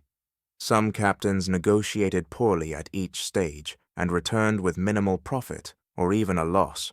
Some voyages were disrupted by war or weather or disease and limped home with partial cargoes. The average return across all voyages was lower than the best cases, perhaps 200 to 300% profit over 12 to 18 months. But this was still extraordinarily attractive compared to other available investments. English government bonds might yield 3 or 4% annually. Land rents might return 4 or 5%. The triangular trade, with all its risks and its moral darkness, offered returns that few other enterprises could match.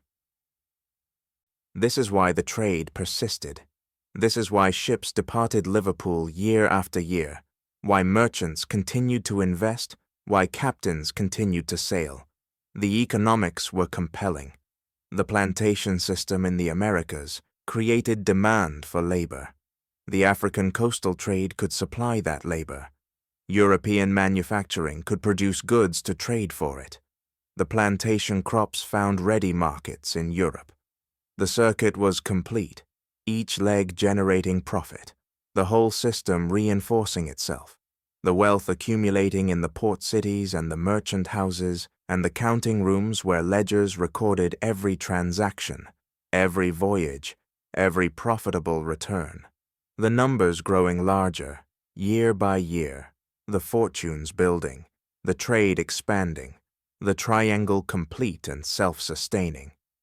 Moving through its pattern with the regularity of the tides, as persistent as the wind, as profitable as any commerce the Atlantic world had ever seen.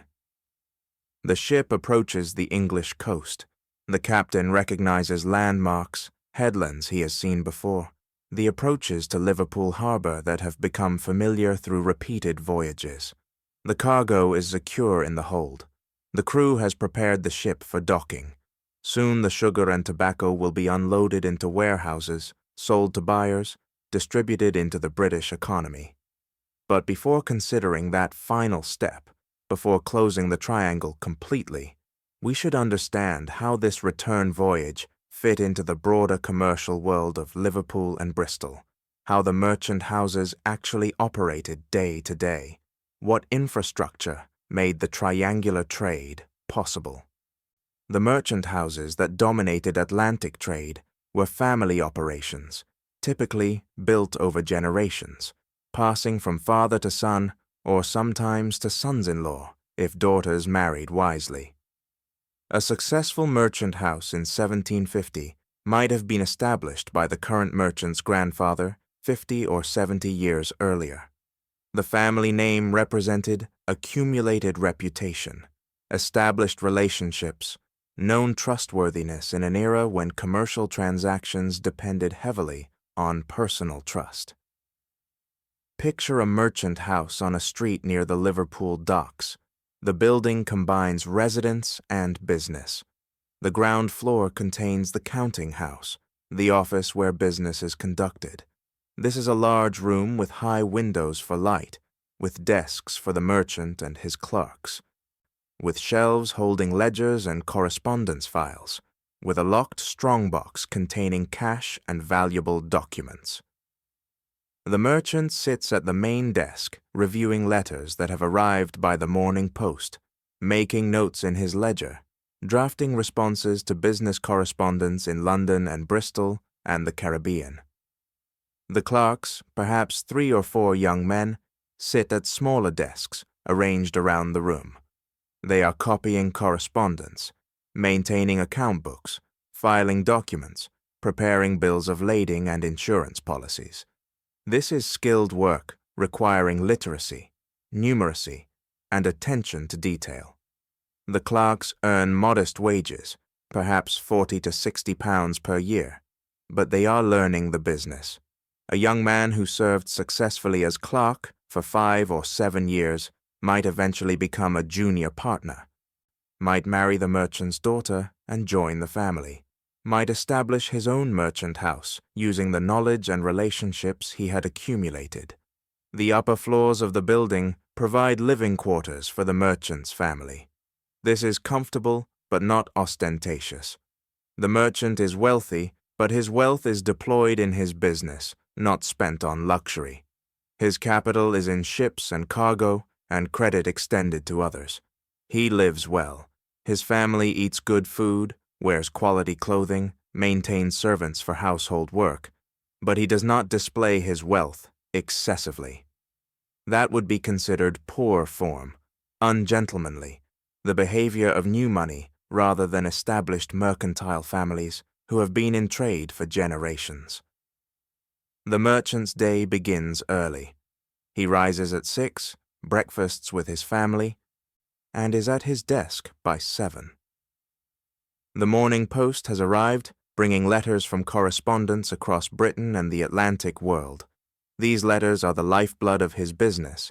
They contain information about prices, about ship arrivals and departures, about political conditions that might affect trade, about credit and debts and opportunities. A letter from his factor in Jamaica reports that sugar prices are strong, that a recent shipment arrived in good condition and sold well, that payment in the form of bills of exchange is being sent on the next ship.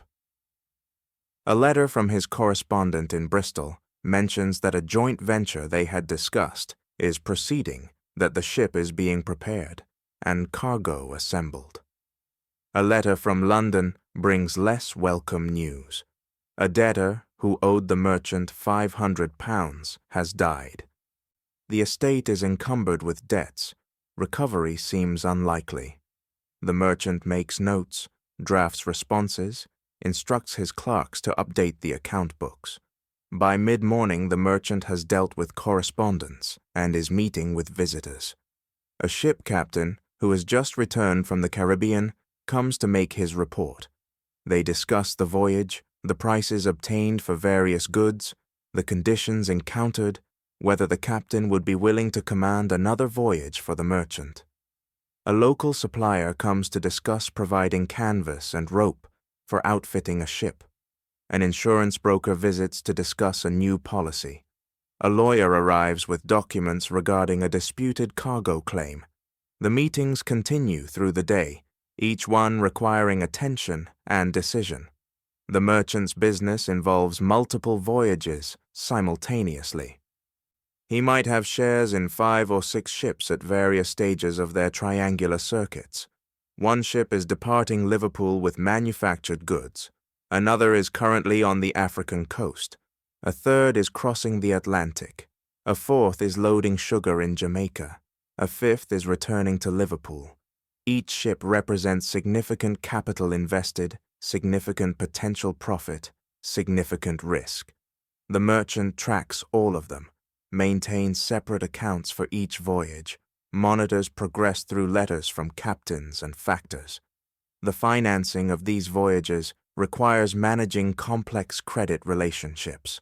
The merchant has capital of perhaps £10,000, accumulated over years of successful trading. But this is not sitting idle. It is deployed. Perhaps £2,000 is invested in each of 5 current voyages. That accounts for all his capital, but he has also extended credit to others, planters in Jamaica who owe him money, other merchants with whom he has partnership arrangements, ship captains to whom he has advanced funds. These debts owed to him might total another £8,000. so his assets are actually £18,000, 10,000 in capital plus 8,000 owed to him. But he also owes money to others. He has borrowed from London banks to finance additional ventures. He has accounts payable to suppliers who provided goods on credit. He owes insurance premiums. The total of his debts might be £6,000. His net worth is therefore £12,000, 18,000 in assets minus 6,000 in debts.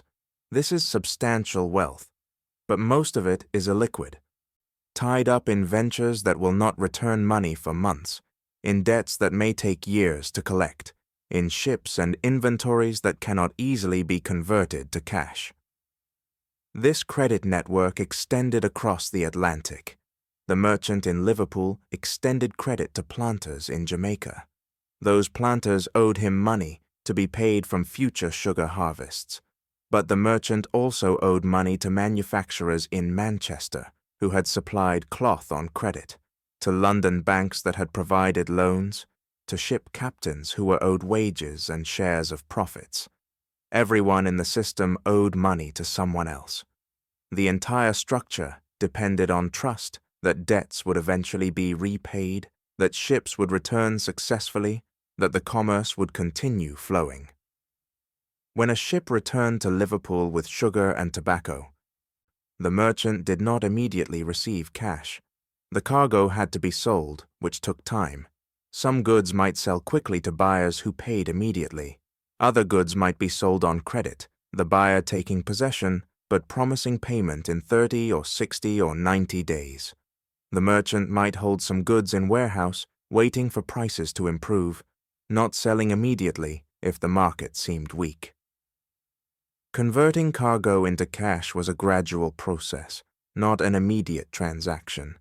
The merchant maintained detailed account books tracking all of this, separate ledgers for each ship voyage, accounts receivable showing who owed him money, accounts payable showing whom he owed, a cash book recording actual money coming in and going out. The bookkeeping was meticulous. Every transaction was recorded twice, once as debit and once as credit. The double entry system that allowed the merchant to verify that his accounts balanced, that no errors had crept in, that the numbers accurately reflected the complex web of credit and debt and inventory that constituted his business. The clerks spent much of their time maintaining these records, copying letters into letter books so a record existed of all correspondence, posting transactions from journals to ledgers, calculating interest on loans, preparing statements for partners showing their shares of profits and losses. The paperwork was endless, but it was essential. Without accurate records, the merchant could not know his true financial position, could not make informed decisions about new ventures, could not demonstrate to partners and creditors that he was managing affairs properly. Insurance was a critical part of the risk management system. The merchant insured every ship voyage, every cargo, paying premiums that might total several £100s per year across all his ventures. The insurance was purchased from underwriters at Lloyd's of London, that coffee house that had evolved into the centre of marine insurance. The merchant's broker in London would arrange the policies, negotiating terms, placing the risk with multiple underwriters, each of whom would take a share of the total coverage. If a ship was lost, if cargo was destroyed, the insurance would pay out after the claim was verified and processed. But insurance did not cover all risks. It covered maritime perils, shipwreck, storm damage, piracy, fire. It did not cover business risks, bad prices, poor decisions, cargo that arrived in good condition but could not be sold profitably. The merchant bore those risks himself. This meant that successful merchanting required not just access to capital and credit, but also judgment, experience, the ability to read markets and make decisions under uncertainty. The information on which the merchant based his decisions was always incomplete and often outdated. A letter from Jamaica took 6 to 8 weeks to reach Liverpool.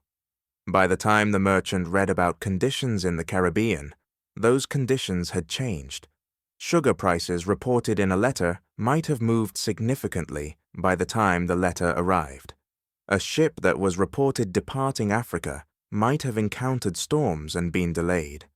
The merchant made decisions knowing that the information he had was partial and stale, that conditions might be different from what he believed them to be, that surprises were likely.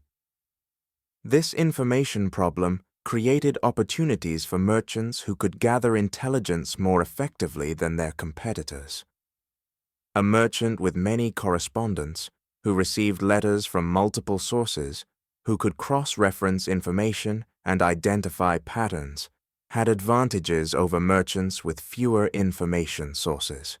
A merchant who maintained good relationships with ship captains and learned from their direct observations had better intelligence than one who relied only on written correspondence. Information itself was valuable, was a form of capital, was something merchants cultivated and protected. The community of Liverpool merchants was both cooperative and competitive. They competed for profitable opportunities, for the best ship captains, for the most favorable terms with suppliers and buyers. But they also cooperated in various ways. They formed partnerships on specific voyages, sharing risks and rewards. They shared information about dangerous routes or unreliable business partners. They collaborated to lobby Parliament on issues affecting trade. They socialized together, their families intermarried, their children grew up knowing each other. This social network was itself infrastructure for commerce. Trust between merchants made credit possible. Reputation mattered enormously. A merchant who defaulted on debts, who dealt dishonestly, who failed to honor his commitments, would find himself excluded from the network, unable to secure partnerships or credit, his business crippled. The social sanctions were powerful enough that most merchants maintained their reputations even when doing so was costly in the short term. The long-term value of being trusted exceeded the short-term gains from dishonesty.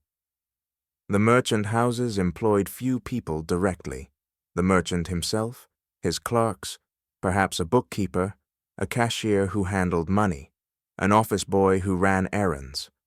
But they were central nodes in employment networks that extended much wider. The ships they financed employed crews of 30 or 40 men each. The manufactories that supplied their cargoes employed hundreds of textile workers and metal workers. The warehouses that stored their goods employed dock workers and handlers. The entire commercial ecosystem of Liverpool depended on the merchants who organized and financed the trade, who took the risks, who made the decisions about what to buy and sell and where and when. The profits from successful voyages accumulated slowly through the merchant's career. A good year might see profits of £3,000 across all ventures. A bad year might see losses of £1,000.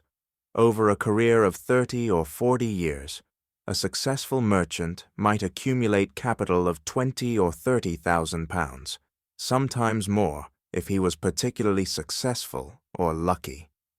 This wealth would be passed to his heirs, his sons entering the business and eventually taking it over, his daughters marrying into other merchant families and forming alliances that strengthened business networks. Some merchants retired wealthy, selling their businesses or passing them to the next generation while retaining income from investments. Others died in debt despite years of successful trading, victims of bad luck or poor judgment in their final years. The business was risky. The returns could be extraordinary, but they were never guaranteed. Every voyage carried the possibility of total loss. Every extension of credit risked non-payment. The merchants who succeeded over decades were those who managed risks skillfully, who diversified their investments, who maintained their reputations, who adapted to changing conditions. The return voyage completed the triangle. The sugar and tobacco unloaded in Liverpool entered British commerce through networks of buyers and distributors. Sugar refiners purchased the raw sugar, processed it further, sold refined sugar to grocers who sold it to consumers. Tobacco processors bought the leaf, manufactured it into smoking tobacco and snuff, distributed it through tobacconists. The colonial products became everyday items in British life, consumed widely across social classes, their origins in plantation slavery abstracted away by the distance and the layers of commercial processing. British sugar consumption grew dramatically through the 1700s. In 1700, the average British person consumed perhaps 4 pounds of sugar per year. By 1800, consumption had reached 18 pounds per person annually. This fourfold increase represented both falling prices as production expanded and rising demand as sugar became embedded in British diet and culture. Tea drinking became a national habit, and tea was sweetened with sugar. Jam and preserves used sugar. Baking increasingly incorporated sugar. What had been a luxury in 1600 was becoming a staple by 1800. This transformation in consumption patterns created the sustained demand that made plantation agriculture profitable, that justified the capital invested in sugar production, that drove the triangular trade.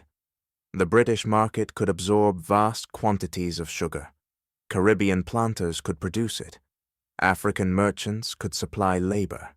European manufacturers could produce trade goods.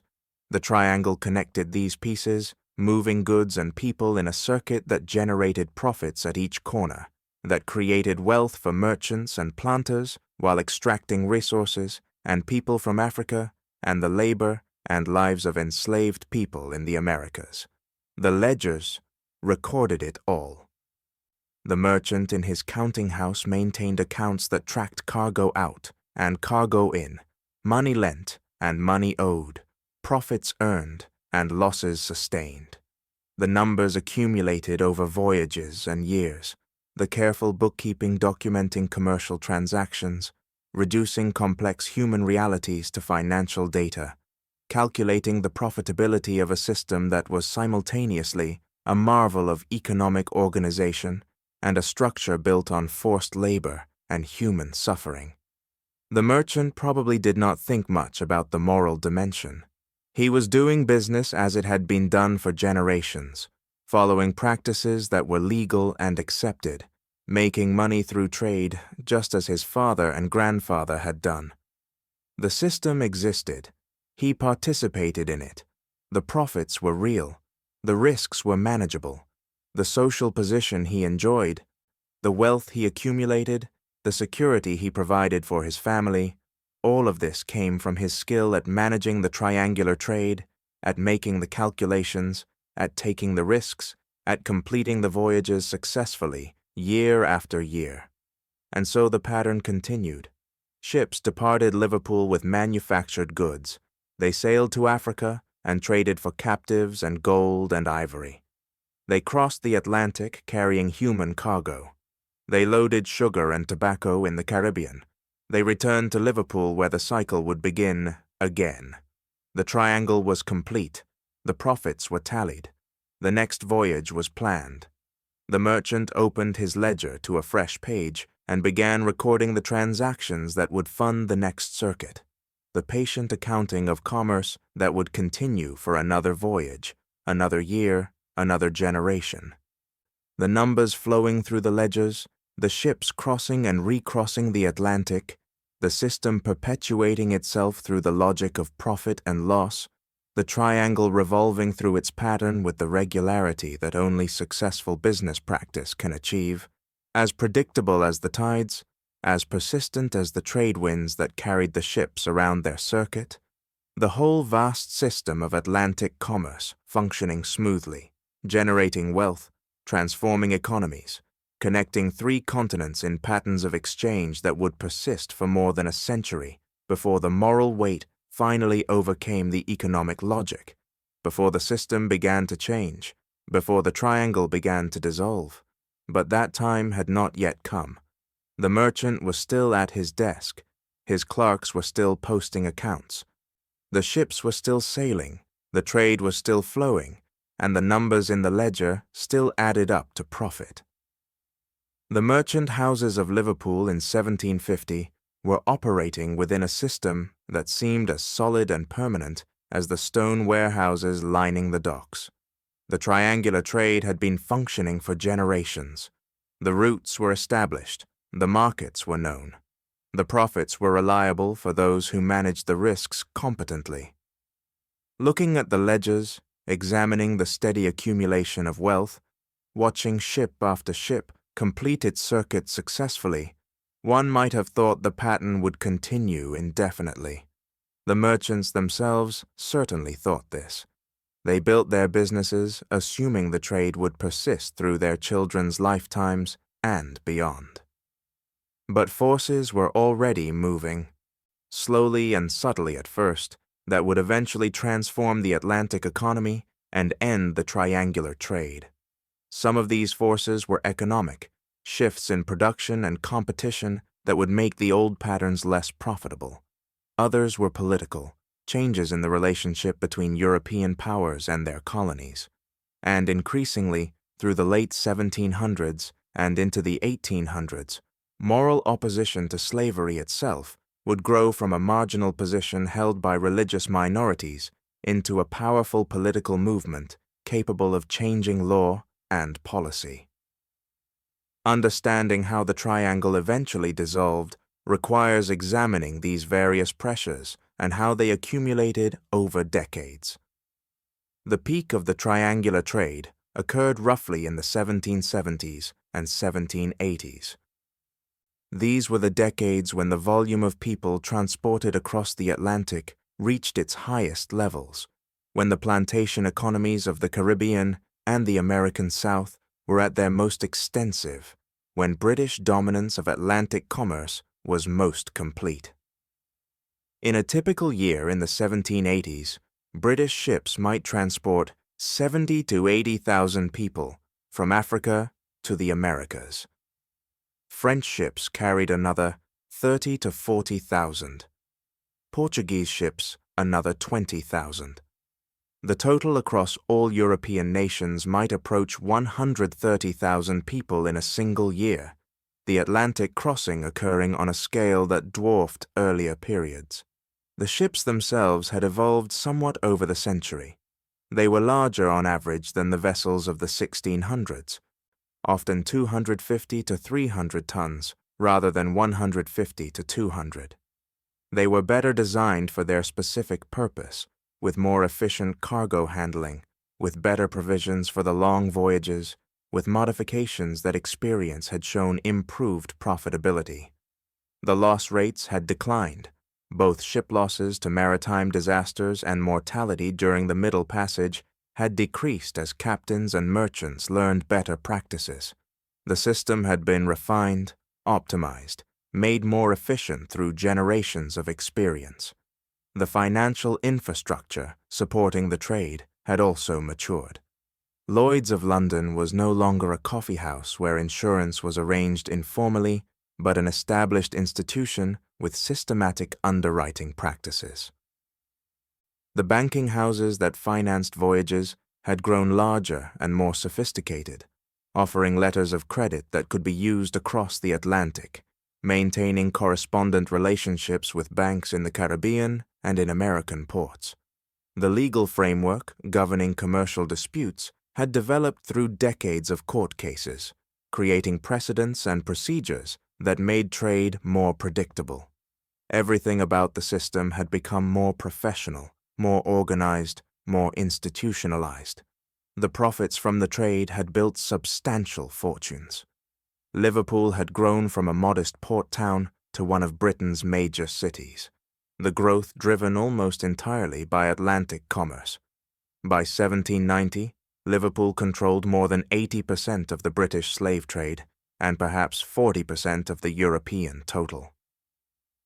The wealth this trade generated was visible everywhere in the city, in the new buildings constructed by merchant families, in the expansion of dock facilities, in the banks and warehouses and insurance offices that serviced the trade.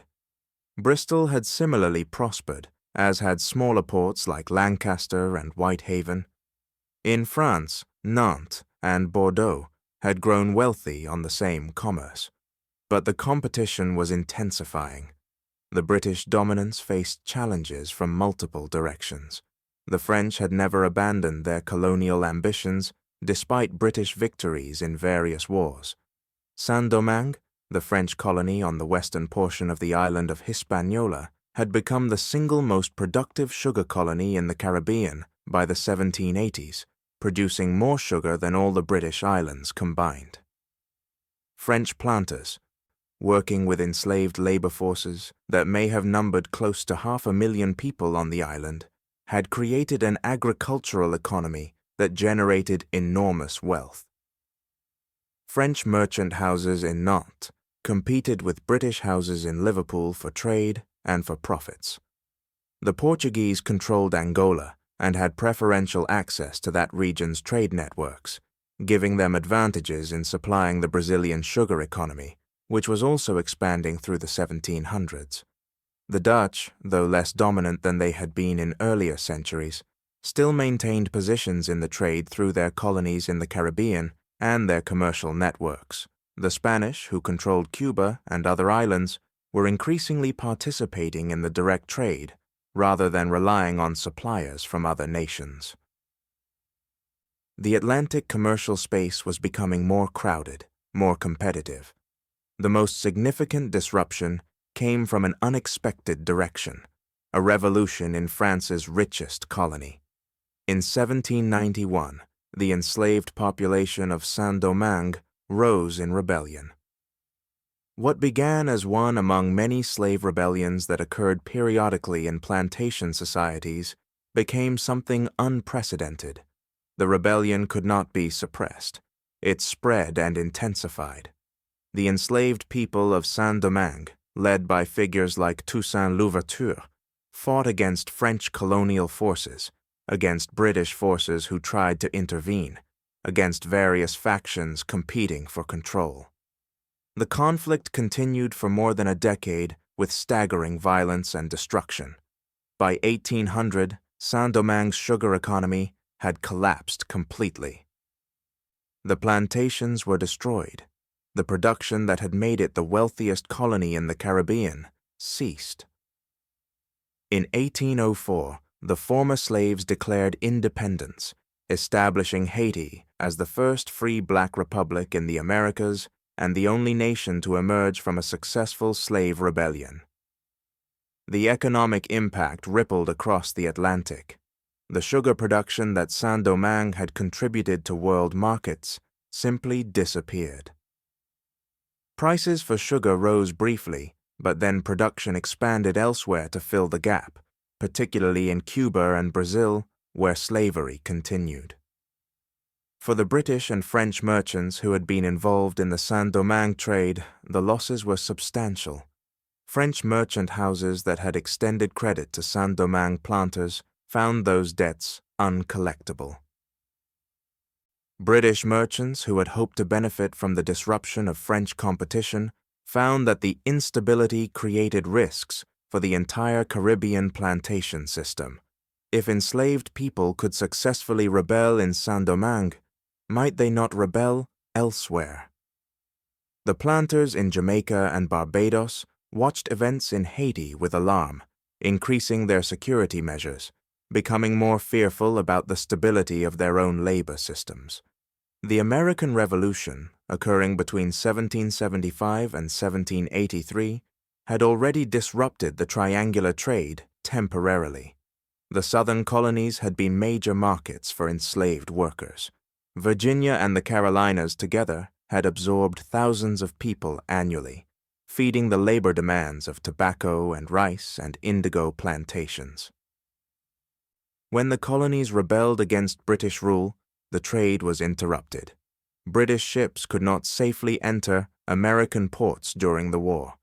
The southern plantation economy was disrupted by the fighting, by British forces encouraging enslaved people to flee to British lines in exchange for promises of freedom, by the general chaos of warfare. After American independence, the trade resumed, but under different conditions. The United States was now a separate nation, free to make its own decisions about trade policy and about slavery itself. The northern states began abolishing slavery in the 1780s and 1790s, though the southern states not only maintained slavery, but expanded it, particularly after the cotton gin made short staple cotton cultivation profitable, and cotton began replacing tobacco as the dominant southern crop. But American merchants could now participate directly in the triangular trade if they wished, competing with British merchants for the profits that had previously been largely British. The moral opposition to the slave trade was growing through this same period, shifting from a marginal position to an increasingly powerful political movement. The Quakers had opposed slavery and the slave trade for decades, based on their religious beliefs about the equality of all souls before God. But Quakers were a small minority, generally excluded from political power in Britain because their religious beliefs prevented them from taking oaths or participating fully in the political system as it then existed. Their moral witness was sincere but had limited practical impact. What changed in the 1780s was the emergence of a broader abolitionist movement that went beyond the Quakers to include evangelical Christians, political reformers, and increasingly some members of Parliament who were willing to take up the cause.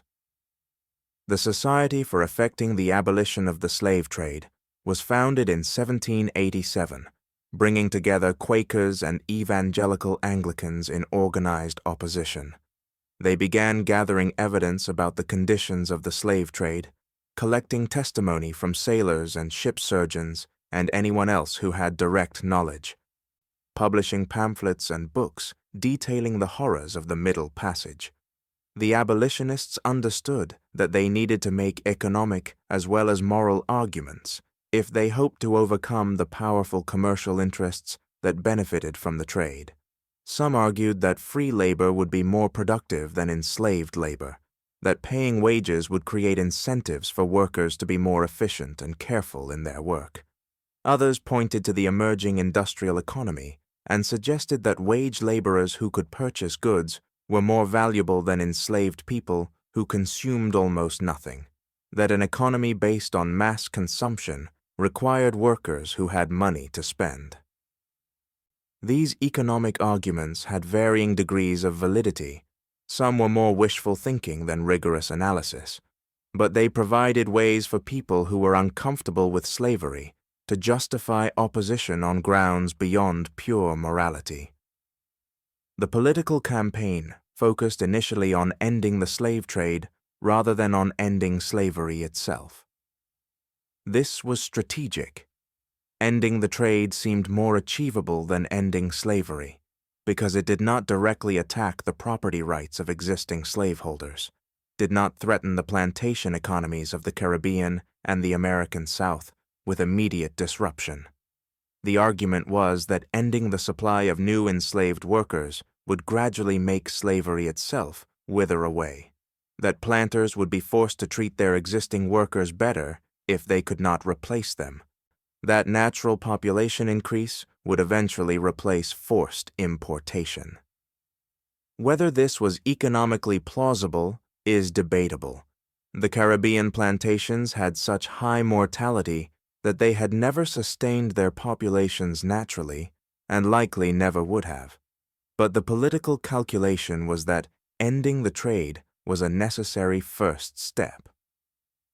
William Wilberforce, an evangelical Christian member of Parliament and friend of Prime Minister William Pitt, took up the abolitionist cause in Parliament. Beginning in 1789, Wilberforce introduced bills to abolish the slave trade, arguing the moral case with passion and persistence. The bills failed year after year. Defeated by the opposition of West India merchants and planters who had strong representation in Parliament and who could deploy economic arguments about the importance of colonial trade to British prosperity.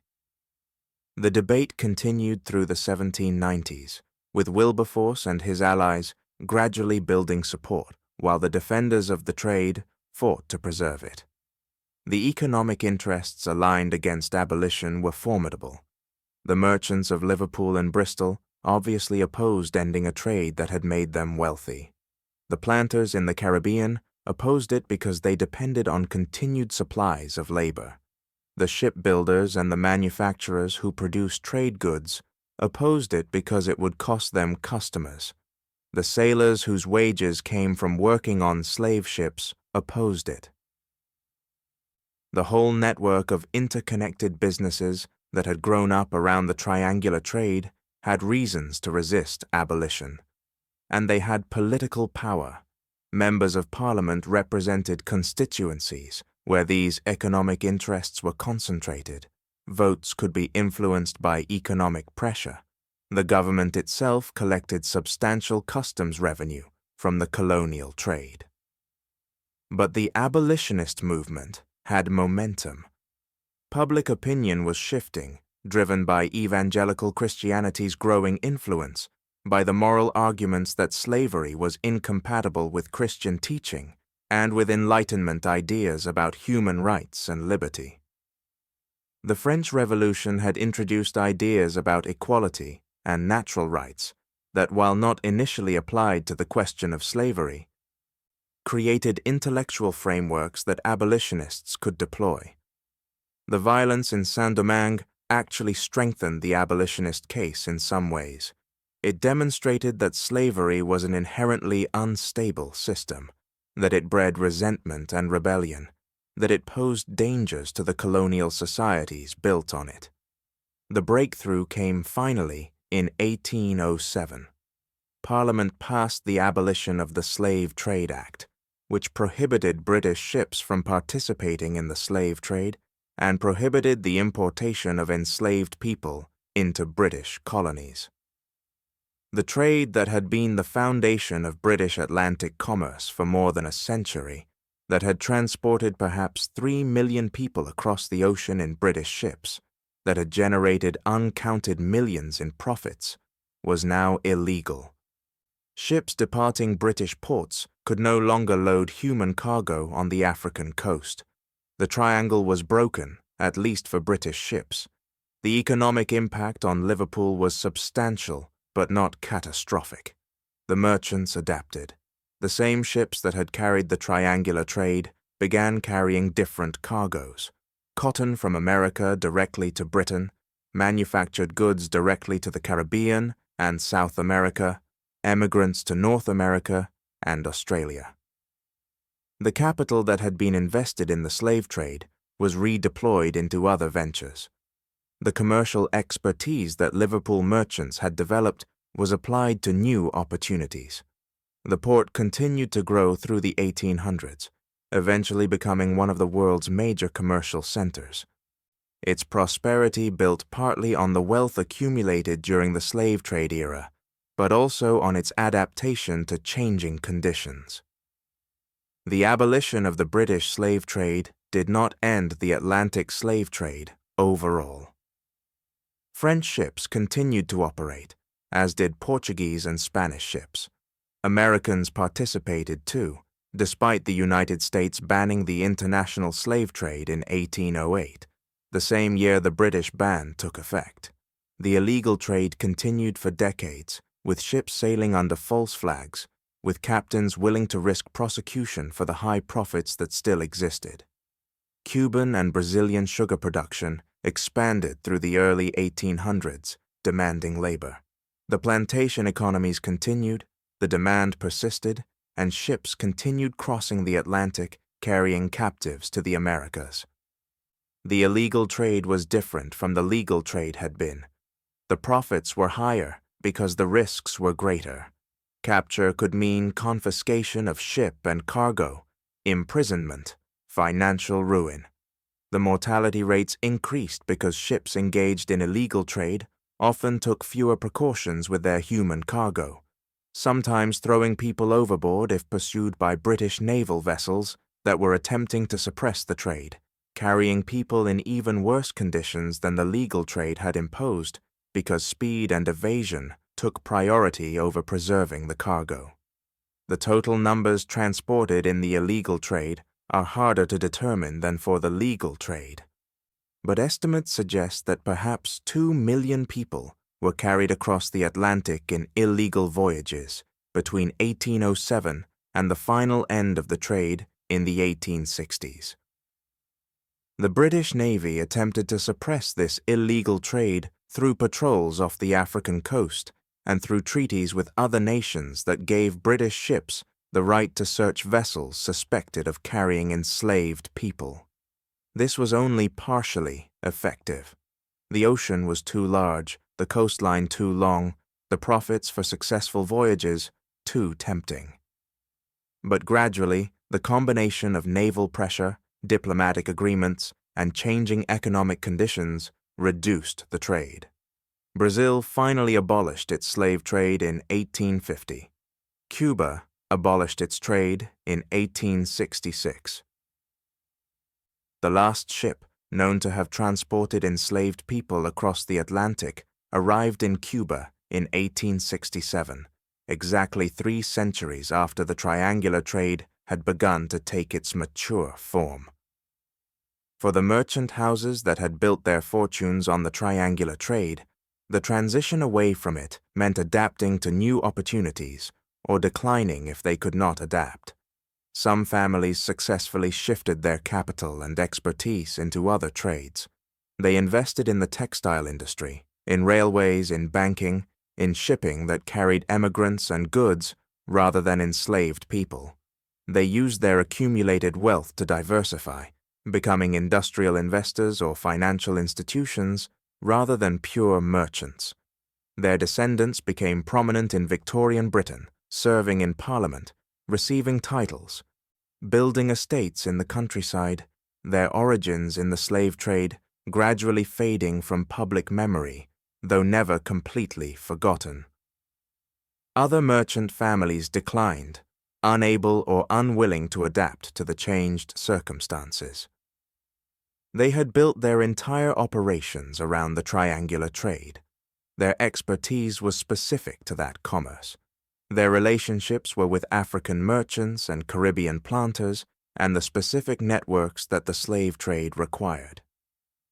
When that trade was prohibited, they lost their competitive advantages. They had less success in the new trades that were emerging.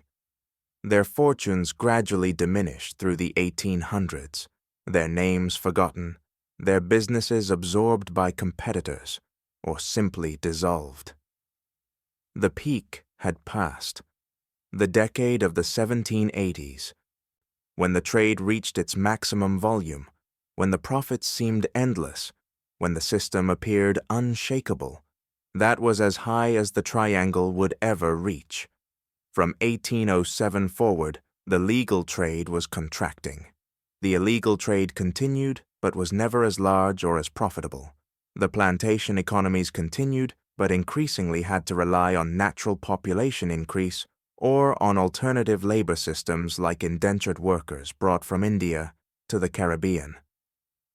The triangle that had shaped Atlantic commerce for a century and a half was dissolving, not suddenly but gradually, the pattern breaking apart, the old routes carrying different cargoes or ceasing to be used at all, the merchant houses adapting or disappearing, the whole system transforming into something different. The age of the triangular trade coming to its slow conclusion as the forces that had made it profitable weakened, and the moral opposition that had been building for decades finally achieved enough power to change law and practice. The ships still crossing the ocean, but no longer carrying the cargo that had once made the circuit so profitable, the pattern fading into history, into memory, into the ledgers that remained in archives, recording a commerce that the world had finally, belatedly, begun to recognize as incompatible with the moral progress that the modern age claimed to represent. The abolition of the British slave trade in 1807 was a beginning, not an ending. The ships stopped carrying enslaved people in British vessels, but slavery itself continued in British colonies for another 26 years. In the United States, slavery would persist until 1865. In Cuba and Brazil, even longer. The dissolution of the system that the triangular trade had created was a slow process, unfolding across decades, encountering resistance at every stage, requiring persistent effort from abolitionists, and creating economic disruptions that rippled through the Atlantic world. Understanding this long decline requires following multiple threads: the continuation of illegal trade, the eventual abolition of slavery in British colonies, the expansion of slavery in the American South, the final endings in Cuba and Brazil, the attempts by later generations to calculate what had been gained and what had been lost, to account for a system that had lasted more than 3 centuries and whose effects would persist far beyond its formal end. The illegal slave trade that continued after 1807 operated in conditions very different from the legal trade that had preceded it. Ships engaged in this commerce could not openly advertise their purposes or file accurate manifests or purchase insurance through Lloyd's of London. They operated in secrecy, sailing under false papers, often flying the flags of nations whose treaties with Britain did not permit Royal Navy searches. The captains and crews knew they risked capture, prosecution, imprisonment if caught, but they also knew that a successful illegal voyage could be extraordinarily profitable precisely because the risks were so high and because many former participants had exited the trade. The economics of the illegal trade were brutal.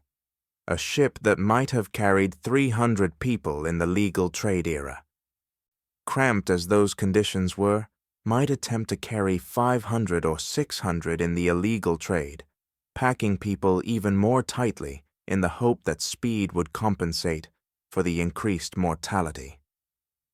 The captains took fewer provisions, calculating that a faster crossing would require less food and water. If a British naval vessel appeared on the horizon, some captains would throw people overboard to eliminate evidence before the ship could be boarded and searched, a horror that added to the already immense suffering of the Middle Passage. The British Navy maintained what it called the West Africa Squadron, dedicating ships to patrolling the African coast and intercepting vessels suspected of carrying enslaved people. This squadron was never large enough to effectively police the entire coastline. The resources committed varied over time, but typically included perhaps a dozen warships, sometimes more, attempting to monitor thousands of miles of coast and millions of square miles of ocean. The task was impossible to complete successfully. Many illegal ships escaped detection, but the patrols did intercept some vessels, liberating thousands of people who were then settled in Freetown in Sierra Leone, a colony Britain had established partly as a home for freed slaves. The diplomatic efforts to end the slave trade were complex and protracted. Britain negotiated treaties with other nations, offering various incentives and applying various pressures to secure agreements that would allow Royal Navy ships to search vessels flying other flags. Some nations cooperated relatively readily. Others resisted, seeing British abolitionism as hypocritical given Britain's own long involvement in the trade, or protecting their own commercial interests, or simply defending national sovereignty against British naval power. The treaties were negotiated one by one over decades, gradually creating a legal framework that made the illegal trade more difficult, though never impossible. While the trade continued illegally, the political movement to abolish slavery itself was building strength in Britain. The same activists who had campaigned against the trade now turned their attention to the institution of slavery in British colonies. The arguments were similar: moral claims about the incompatibility of slavery with Christian teaching and with Enlightenment principles, economic arguments about the efficiency of free labor compared to enslaved labor, political arguments about Britain's moral leadership requiring it to eliminate this evil from its territories. The resistance from the planter class was intense. The planters in Jamaica and Barbados and the other sugar islands argued that immediate abolition would destroy their economies, that the enslaved workers would not continue to labor in the cane fields if they were free, that sugar production would collapse, and with it, the wealth and prosperity of the colonies. They pointed to the situation in Haiti, where freedom had indeed been followed by the collapse of plantation agriculture, as evidence that their fears were justified. They demanded compensation if slavery were to be abolished, arguing that enslaved people were property, that property rights were sacred, that the government could not simply confiscate property worth millions of pounds without payment. The British government, when it finally moved toward abolition, accepted the compensation principle. The political calculus was that abolition would not pass Parliament without compensation, that too many members had connections to the planter class or believed in the sanctity of property rights to support uncompensated emancipation. The Slavery Abolition Act of 1833, which came into effect in August of 1834, abolished slavery in most British colonies, but included a compensation fund of £20 million to be paid to slave owners for the loss of their property. £20 million was an enormous sum, equal to roughly 40% of the British government's annual budget at the time. The money was raised through government borrowing, creating debt that British taxpayers would service for generations.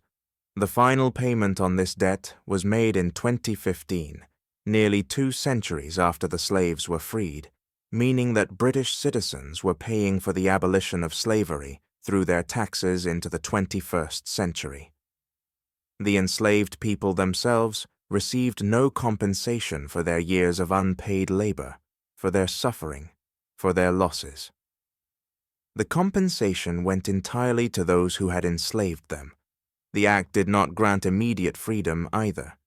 It established a period of apprenticeship during which formerly enslaved people would continue working for their former owners while supposedly learning skills needed for independence.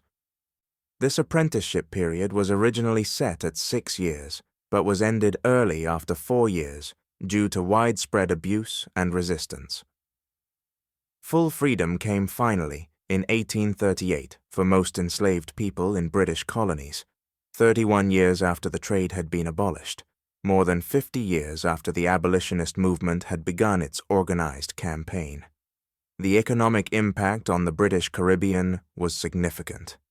Sugar production did decline in the years immediately following emancipation, though not as catastrophically as planters had predicted.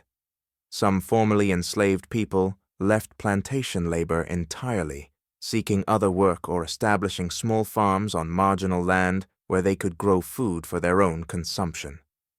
Others continued working on plantations, but demanded wages and working conditions that planters found unacceptable. The planters struggled to adapt to a system where they could not simply compel labor, where they had to negotiate with workers who had alternatives. The planters' solution, eventually, was to import indentured laborers from India. Beginning in 1838 and continuing through the early 20th century, approximately 500,000 Indian workers were transported to the Caribbean under indenture contracts that bound them to specific employers for periods of years. The conditions of indenture were not identical to slavery. The workers had contracts with terms. They would eventually be free. They had some limited legal protections.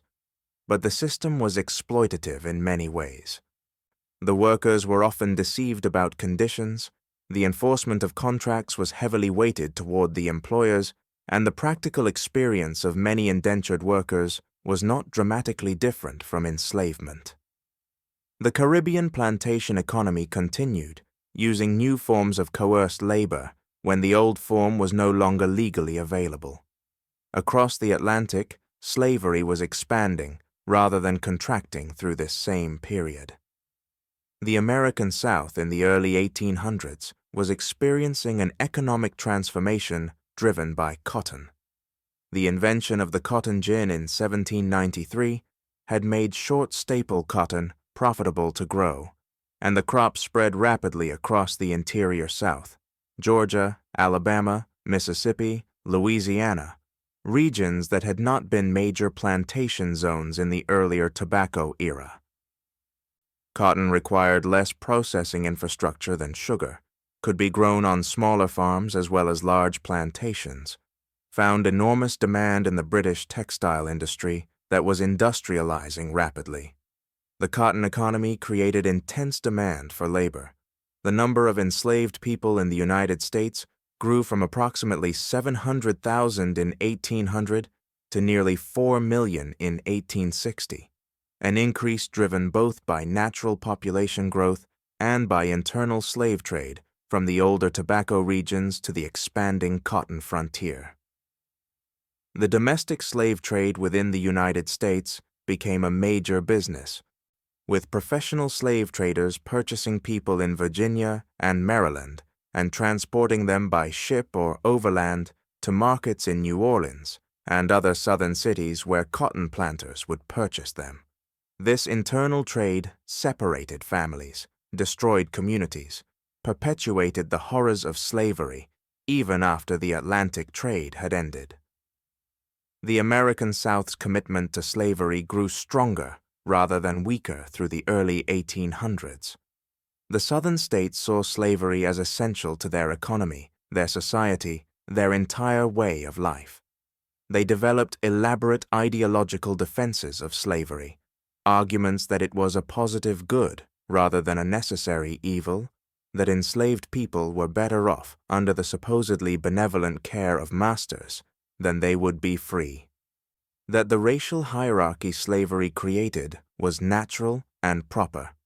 These arguments were self-serving rationalizations, but they were believed sincerely by many white Southerners whose economic interests and social positions depended on slavery's continuation. The tension between free states in the North and slave states in the South grew through the mid-1800s, eventually leading to the American Civil War that began in 1861. The war was fought over multiple issues, but slavery was central. The Southern states seceded from the Union in part to protect slavery from Northern political pressure. President Abraham Lincoln's Emancipation Proclamation in 1863 declared enslaved people in rebel states to be free, though enforcement depended on Union military victory. The war ended in 1865 with Confederate defeat, and slavery was formally abolished throughout the United States by the 13th Amendment to the Constitution, ratified in December of 1865. 4 million people became legally free. But freedom did not mean equality or opportunity or justice. The period after the Civil War, called Reconstruction, saw some progress toward racial equality, but also fierce resistance from white Southerners who used violence, legal restrictions, and economic coercion to maintain white supremacy and to create systems of racial control that would persist for another century. The enslaved people who became free received no compensation for their unpaid labor, no land despite promises that had been made, no education or resources to build new lives. They became free in a society that remained hostile to their freedom, that would deny them political rights, economic opportunity, and human dignity for generations to come.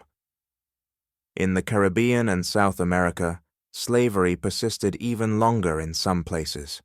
Cuba, under Spanish colonial rule, continued to import enslaved people illegally through mid-century, with the last known slave ship arriving in 1867. The sugar economy remained profitable enough and the Spanish government weak enough in its control that the trade continued despite formal prohibitions. Cuba finally abolished slavery in 1886, making it one of the last places in the Americas to do so. Brazil was the absolute last. More enslaved people had been brought to Brazil over the centuries than to any other single destination in the Americas. Perhaps 5 million people total, making Brazil the endpoint of roughly 40% of the entire Atlantic slave trade. Brazilian slavery continued through most of the 1800s, supporting sugar production in the northeast, coffee production in the southeast, and various other agricultural and mining operations. International pressure, domestic abolitionist movements, and changing economic conditions gradually undermined slavery's support. Brazil abolished its slave trade in 1850 after intense British pressure, including naval blockades. Slavery itself was abolished finally in 1888, the last nation in the Americas to end the institution. The total accounting of the Atlantic slave trade, when modern scholars have attempted to calculate it, is staggering. Approximately 12.5 million people were embarked from Africa over the nearly 4 centuries from the early 1500s to the late 1800s. Of those, roughly 10.5 million arrived alive in the Americas, the remaining 2 million having died during the Middle Passage or in the coastal holding facilities before embarkation. These numbers are estimates based on ship records and historical research, and they are conservative. The actual totals were likely somewhat higher because many voyages were undocumented, especially in the illegal trade era. The regional breakdown shows the scale of different colonial systems. Brazil received approximately 5 million enslaved people. The Caribbean islands collectively received approximately 4 million, with Jamaica, Saint Domingue, and Cuba being the largest destinations. The United States and the earlier British North American colonies received approximately 400,000 directly from Africa, though the population grew through natural increase to 4 million by the time of emancipation. Smaller numbers went to other destinations, including the Spanish mainland colonies and non-Spanish South American territories. These numbers represent individual human beings who were torn from their societies, transported across an ocean in conditions of extraordinary suffering, forced to labor in systems designed to extract maximum work while providing minimum sustenance, denied any rights or protections, subjected to violence and degradation, their humanity reduced to economic calculations in merchants' ledgers. The numbers also represent families destroyed, communities shattered, cultures disrupted, entire regions of Africa depopulated or destabilized, the demographic and economic effects rippling across generations. The economic consequences of the slave trade for Africa are still debated by historians and economists. Some argue that the trade fundamentally distorted African economic development, that it diverted labor and resources away from productive uses, that it encouraged warfare and political instability as kingdoms competed for captives to sell, that it integrated African economies into global systems in ways that made them dependent and vulnerable.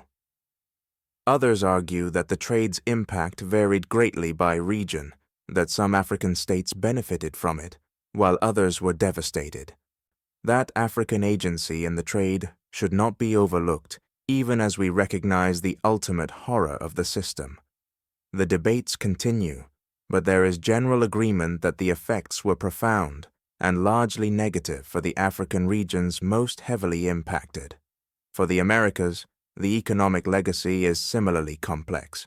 The plantation economies built on enslaved labor created wealth, certainly, but that wealth was distributed extremely unequally, and the systems built to generate it created societies with deep racial hierarchies, extreme inequality, authoritarian political structures, and economic dependence on single crops that left them vulnerable to price fluctuations.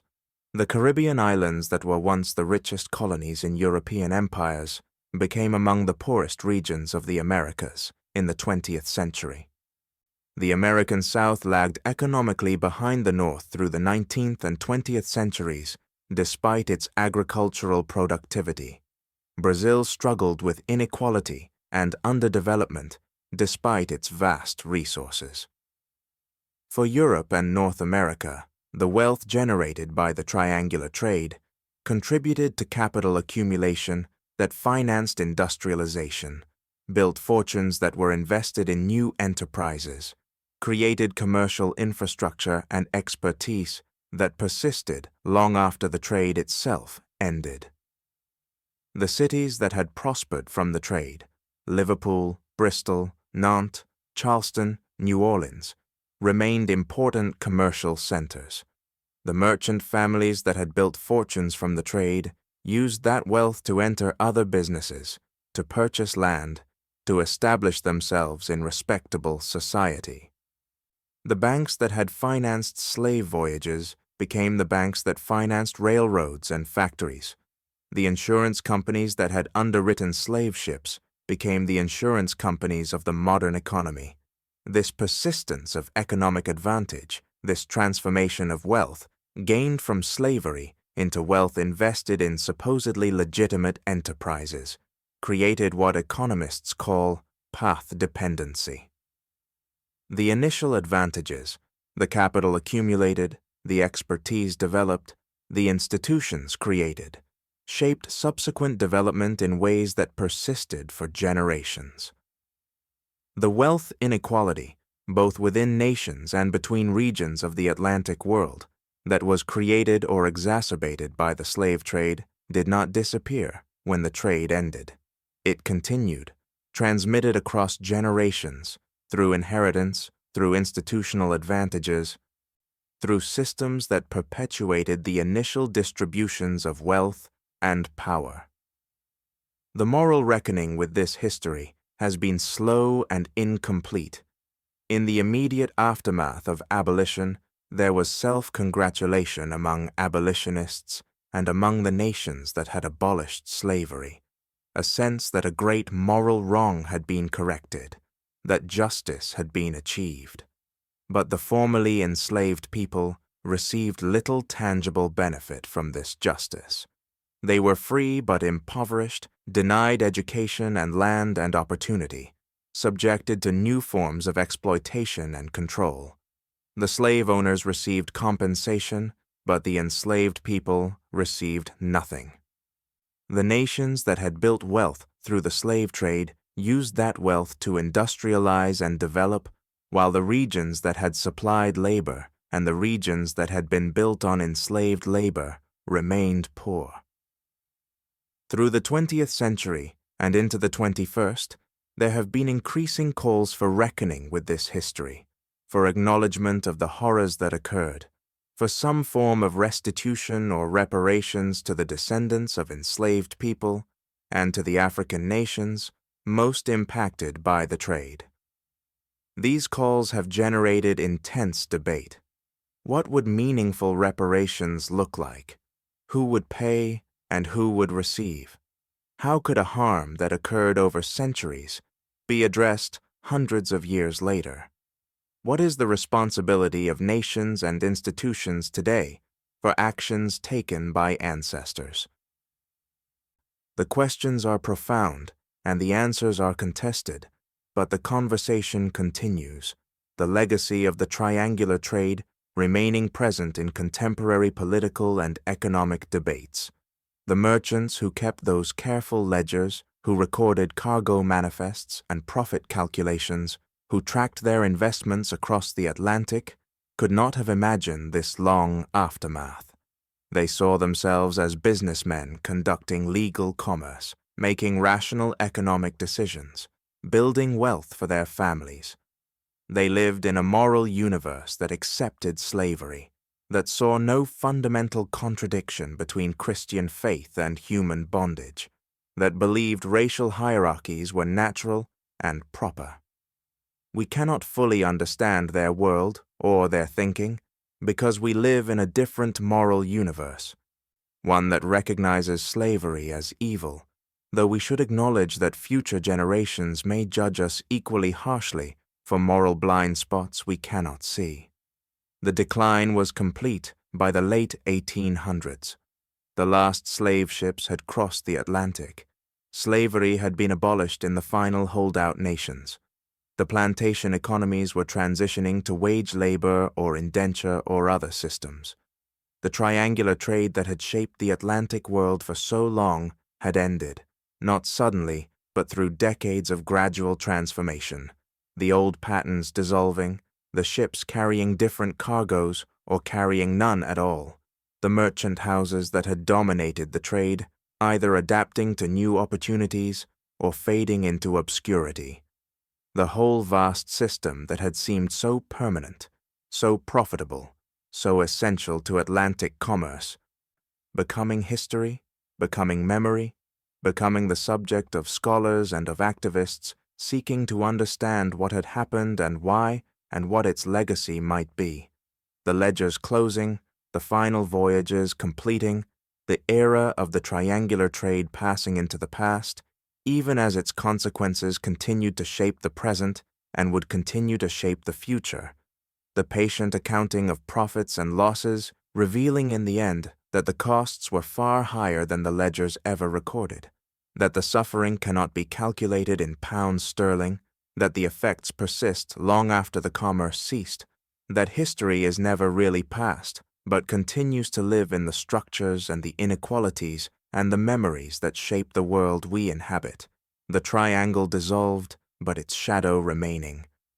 The ships long since gone, but their roots still visible in the patterns of wealth and poverty, of development and underdevelopment, of advantage and disadvantage that mark the Atlantic world centuries after the last vessel completed its circuit.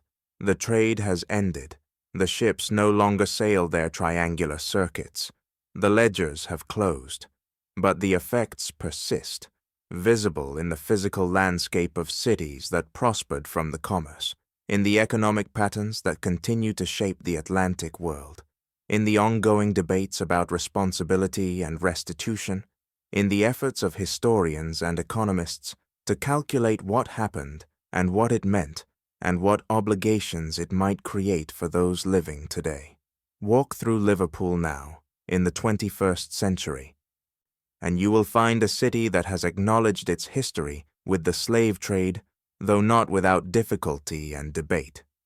The International Slavery Museum, opened in 2007 on the waterfront near the Albert Dock, documents the triangular trade, displays artifacts from slave ships, tells the stories of enslaved people and of abolitionists, creates space for reflecting on this history.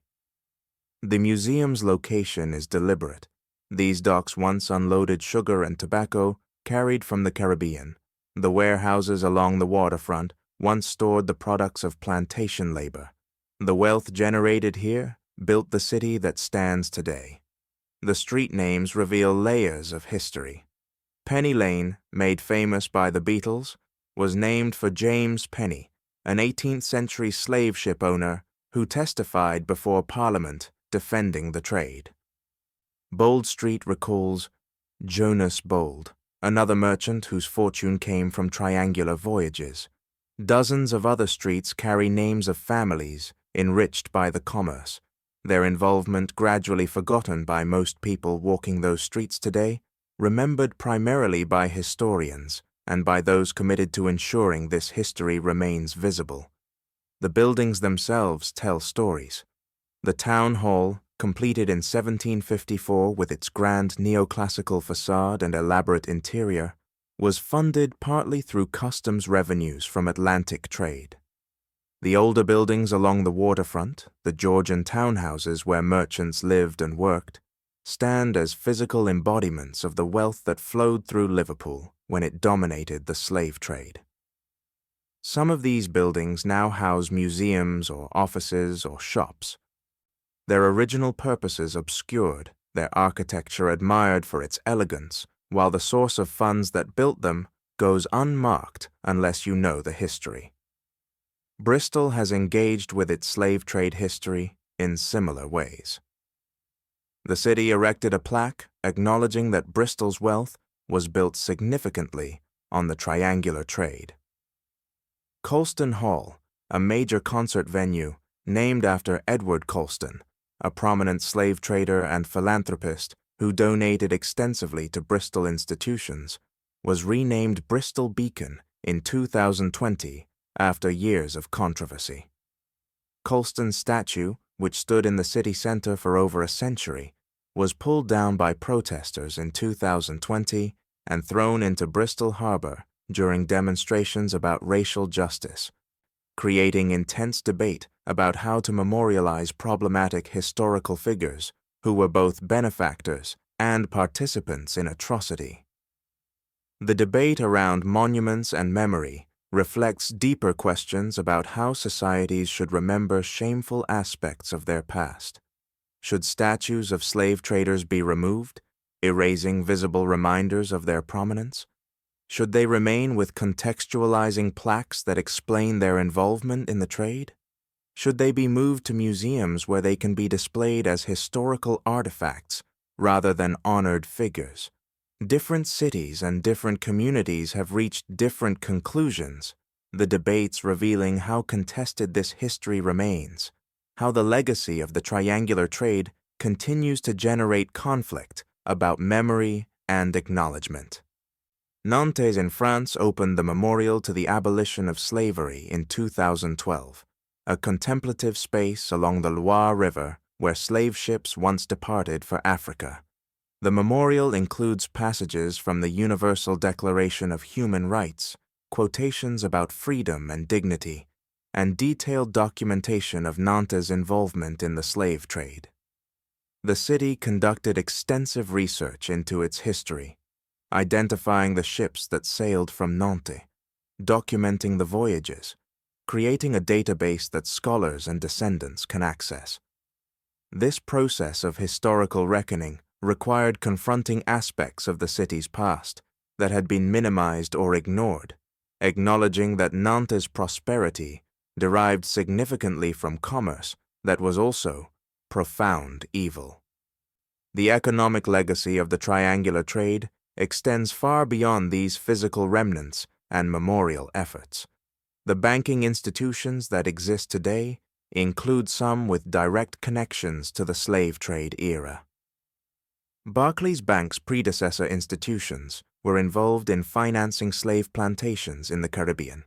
Lloyd's of London, now one of the world's leading insurance markets, grew from the Lloyd's Coffee House, where slave voyage insurance was routinely underwritten. These institutions have issued statements acknowledging their historical connections to slavery, though debates continue about whether acknowledgement is sufficient or whether some form of material restitution should accompany it. The wealth accumulated by merchant families during the triangular trade has been transmitted across generations through inheritance and investment. Some prominent British families can trace their fortunes back to ancestors who profited from the slave trade, though the connections are often obscured by time and by the transformation of that wealth into other forms. The £20 million paid as compensation to slave owners in 1833 went to approximately 4,000 claimants, many of them absentee owners living in Britain rather than in the colonies. The database of these compensation payments, compiled by researchers at University College London, reveals connections between slave ownership and prominent British families, some of whose descendants remain wealthy and influential today. The question of reparations for slavery and the slave trade has gained increasing attention in recent decades, though it remains deeply contested. Caribbean nations through CARICOM, the Caribbean Community, have called for reparations from European nations whose colonial policies and slave trade involvement shaped the region's development. The reparations advocates point to the underdevelopment of the Caribbean despite its historical importance to European wealth, to the environmental degradation caused by plantation agriculture, to the persistent poverty and inequality, to the compensation paid to slave owners, but not to enslaved people.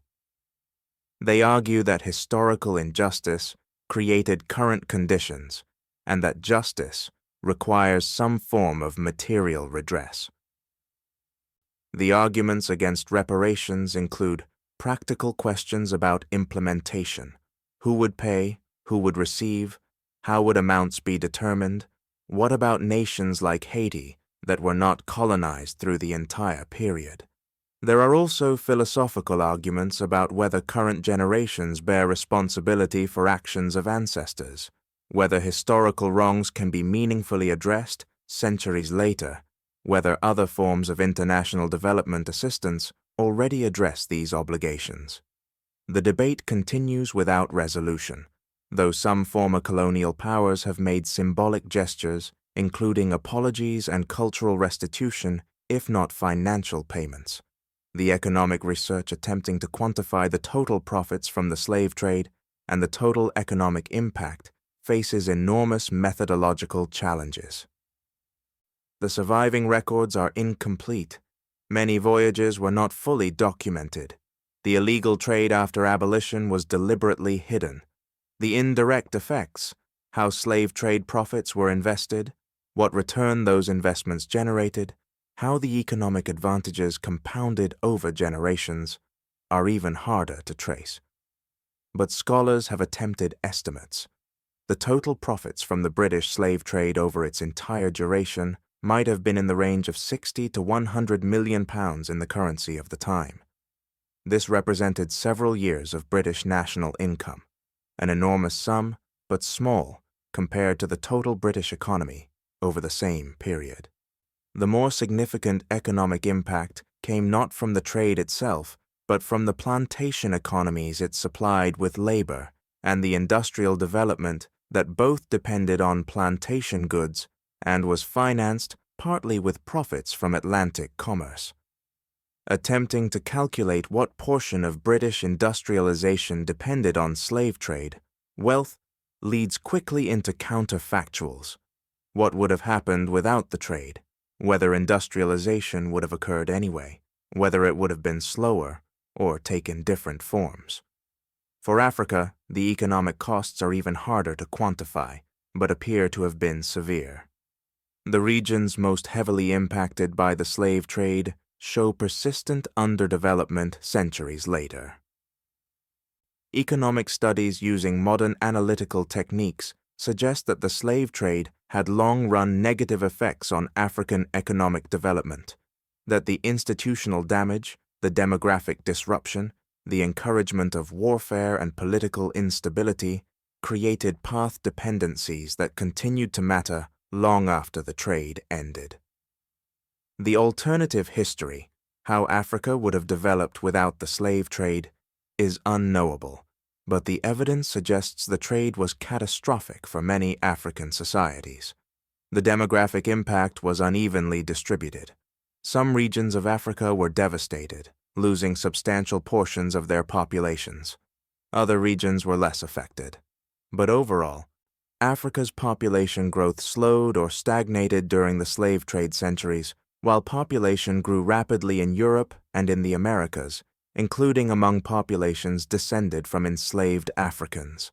The people removed from Africa represented not just the individuals taken, but also their potential descendants who would have been born in Africa had their ancestors not been transported. The demographic deficit compounded over generations. For the Americas, the economic legacy is mixed. The plantation economies built on enslaved labor created wealth, but in forms that proved less beneficial for long-run development than other forms of economic organization. The extreme inequality, the dependence on single crops, the political structures designed to maintain control over enslaved populations, all of this created institutional patterns that persisted after slavery ended. The regions built on plantation slavery, both in the Caribbean and in the American South, generally lagged in economic development compared to regions with more diversified economies and more equal wealth distributions. The cultural legacy of the slave trade is visible throughout the Americas. The African diaspora created by the forced migration has shaped music, food, language, religion, and countless other aspects of American cultures. Jazz and blues, and gospel, and rock and roll, and countless other musical forms have roots in African musical traditions, transformed through the experience of slavery and its aftermath. The cuisines of the American South, of the Caribbean, of Brazil incorporate African ingredients and cooking techniques. Languages evolved combining African, European, and indigenous elements. Religious practices blended African spiritual traditions with Christianity and indigenous beliefs. This cultural creativity emerged from communities that endured extraordinary oppression, that maintained human dignity and created beauty under conditions designed to crush them, that passed down traditions and innovations across generations despite systematic efforts to erase their cultures and histories. The cultural legacy is not compensation for the horror. Nothing could be, but it is part of understanding the full human impact of the slave trade and slavery, seeing not just the dehumanization, but the humanity that persisted and expressed itself in countless ways. The public memory of the slave trade varies significantly across the Atlantic world. In Britain, the abolitionist movement is remembered proudly. Wilberforce and other abolitionists celebrated as moral heroes who ended a great evil. This narrative is accurate as far as it goes, but it can obscure the earlier British dominance of the slave trade itself, the wealth Britain accumulated through the commerce before abolishing it, the fact that abolition came after more than a century of British ships carrying millions of people across the Atlantic. The tendency is to emphasize Britain's role in ending the trade rather than its role in conducting it, to see abolition as the central story rather than the trade itself.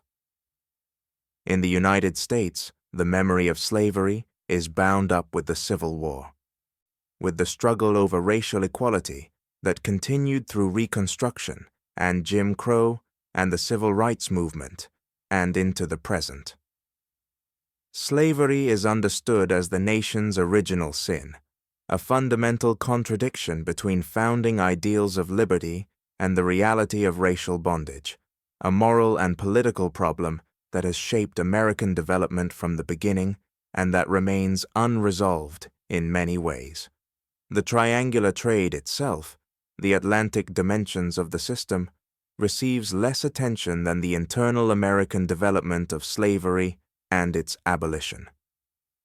In the Caribbean and Brazil, where populations descended from enslaved people form majorities or large minorities, the memory of slavery is necessarily more central to national narratives. But even here, the ways slavery is remembered and discussed vary enormously depending on national politics, on racial dynamics, on debates about how to understand national identity in light of this history. Some nations have embraced the African heritage of their populations, while others have promoted narratives of racial mixture and harmony that can minimize the brutality of slavery and its ongoing effects. The scholarly study of the slave trade has expanded dramatically in recent decades, with historians accessing new archives, deploying new analytical techniques, asking new questions shaped by contemporary concerns about racial justice and colonial legacies.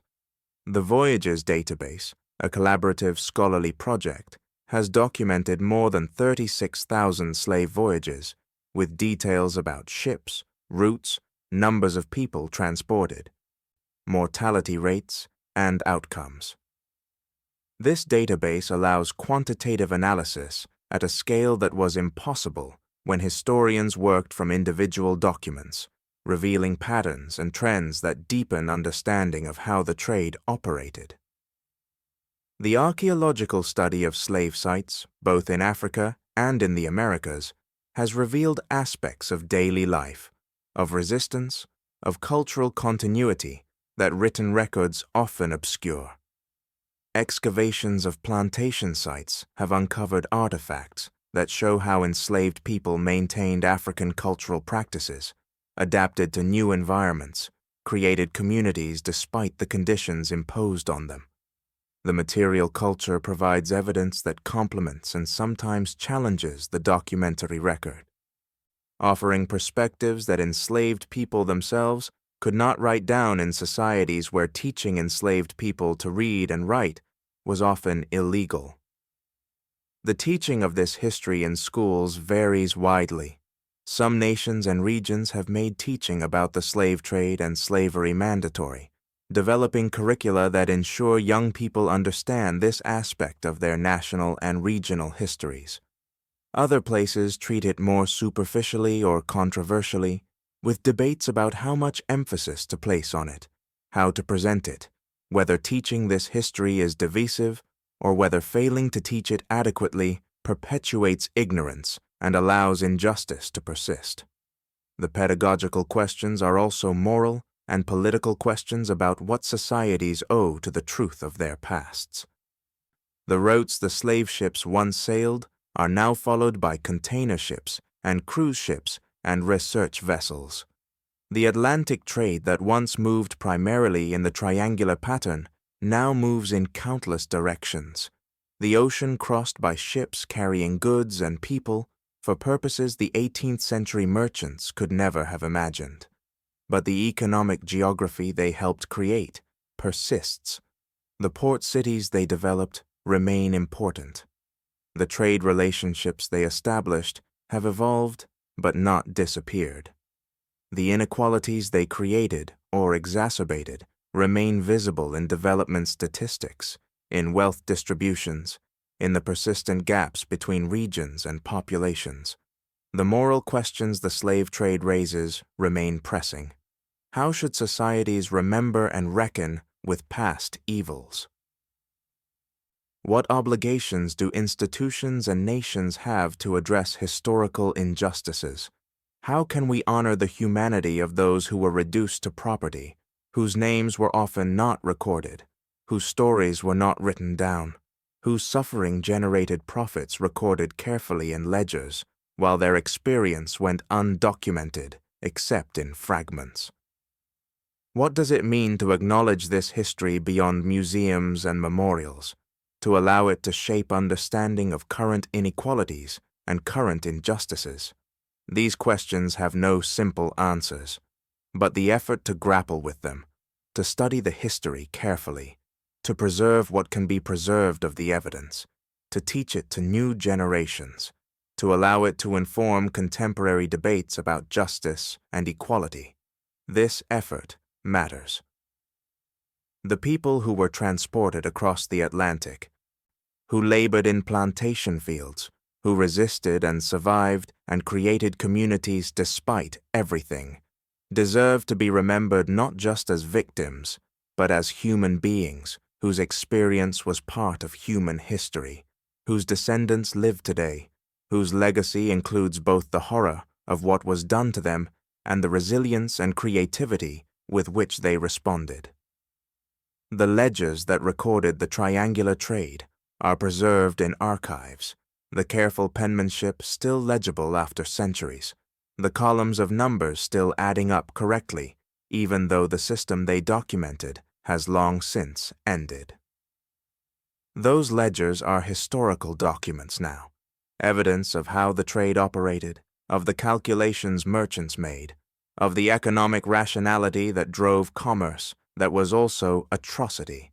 They tell part of the story, but only part. The fuller story includes the voices of enslaved people, preserved in scattered narratives, the archaeological evidence of how they lived, the cultural traditions they maintained and transformed, the long struggle for freedom and equality that continued long after the trade ended, the ongoing effort to understand what happened and what it means and what responsibilities it creates for those living in a world still shaped by that history. The ocean continues its patient rhythms. The tides rise and fall. The currents circle through the Atlantic as they have for millennia. The ships that cross now carry different cargoes, serve different purposes, connect the continents in new patterns.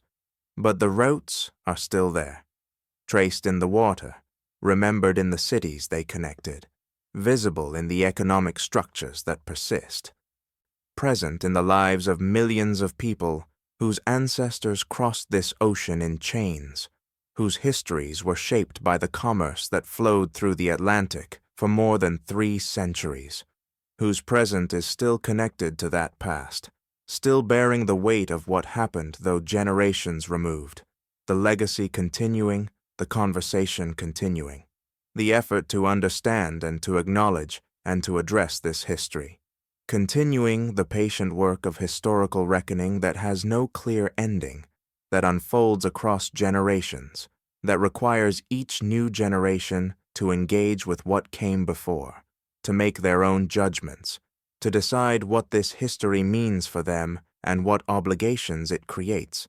The triangular trade ended but never finished. The ships departed, but their wake still visible. The commerce ceased, but its effects persisting. The ledgers closed, but the accounting far from complete. The ledger rests closed now. The pages have yellowed with time. The ink has faded to soft brown. The numbers remain. The careful accounting of ships departed and ships returned, of cargo loaded and cargo sold, of profits calculated across an ocean, across centuries. But the hand that wrote those entries is long since dust. The ships have rotted or been broken apart. The ports where they docked have changed beyond recognition. The commerce they conducted has ended. 3 continents connected by patient calculation, by wind and current, by the pursuit of profit. Europe and Africa and the Americas bound together in patterns that shaped them all, that created wealth and suffering, that built cities and destroyed communities, that left legacies we still inherit, still grapple with, still try to understand. The system had its own logic, its economic rationality, its careful mechanisms. It persisted because it was profitable, because those who benefited from it could not see, or chose not to see, the full human cost. You have traveled across this ocean with merchants and captives, with planters and abolitionists, across routes traced by countless ships over centuries. You have seen how commerce functions, how systems emerge and persist and eventually transform. You have held this history gently, let it unfold at its own pace. There is no need to hold it any longer. Let the roots fade like wake disappearing behind a ship. Let the numbers blur, the ports dissolve, the names release. The ocean continues its patient rhythm. Waves rise and fall. The Atlantic that connected 3 corners of the world becomes simply water again, simply the sound of distant tides, the gentle pull and release of currents, flowing nowhere in particular, carrying nothing, connecting nothing, simply moving as water moves, as it has always moved, as it will always move. Rest now. The ledgers are closed. The accounts are settled as well as they can be. The history rests where history belongs, in the past, acknowledged but released. Let your breathing slow to the rhythm of waves. Let your thoughts drift like ships sailing into evening mist, their forms growing indistinct, fading into gathering darkness. The triangle is complete. The story is told. The only thing that remains is rest, is the quiet that comes when all the numbers have been added, when all the voyages have returned, when there is nothing left to calculate, nothing left to carry, nothing left to remember. Only the ocean, only the gentle rhythm of tides, only sleep,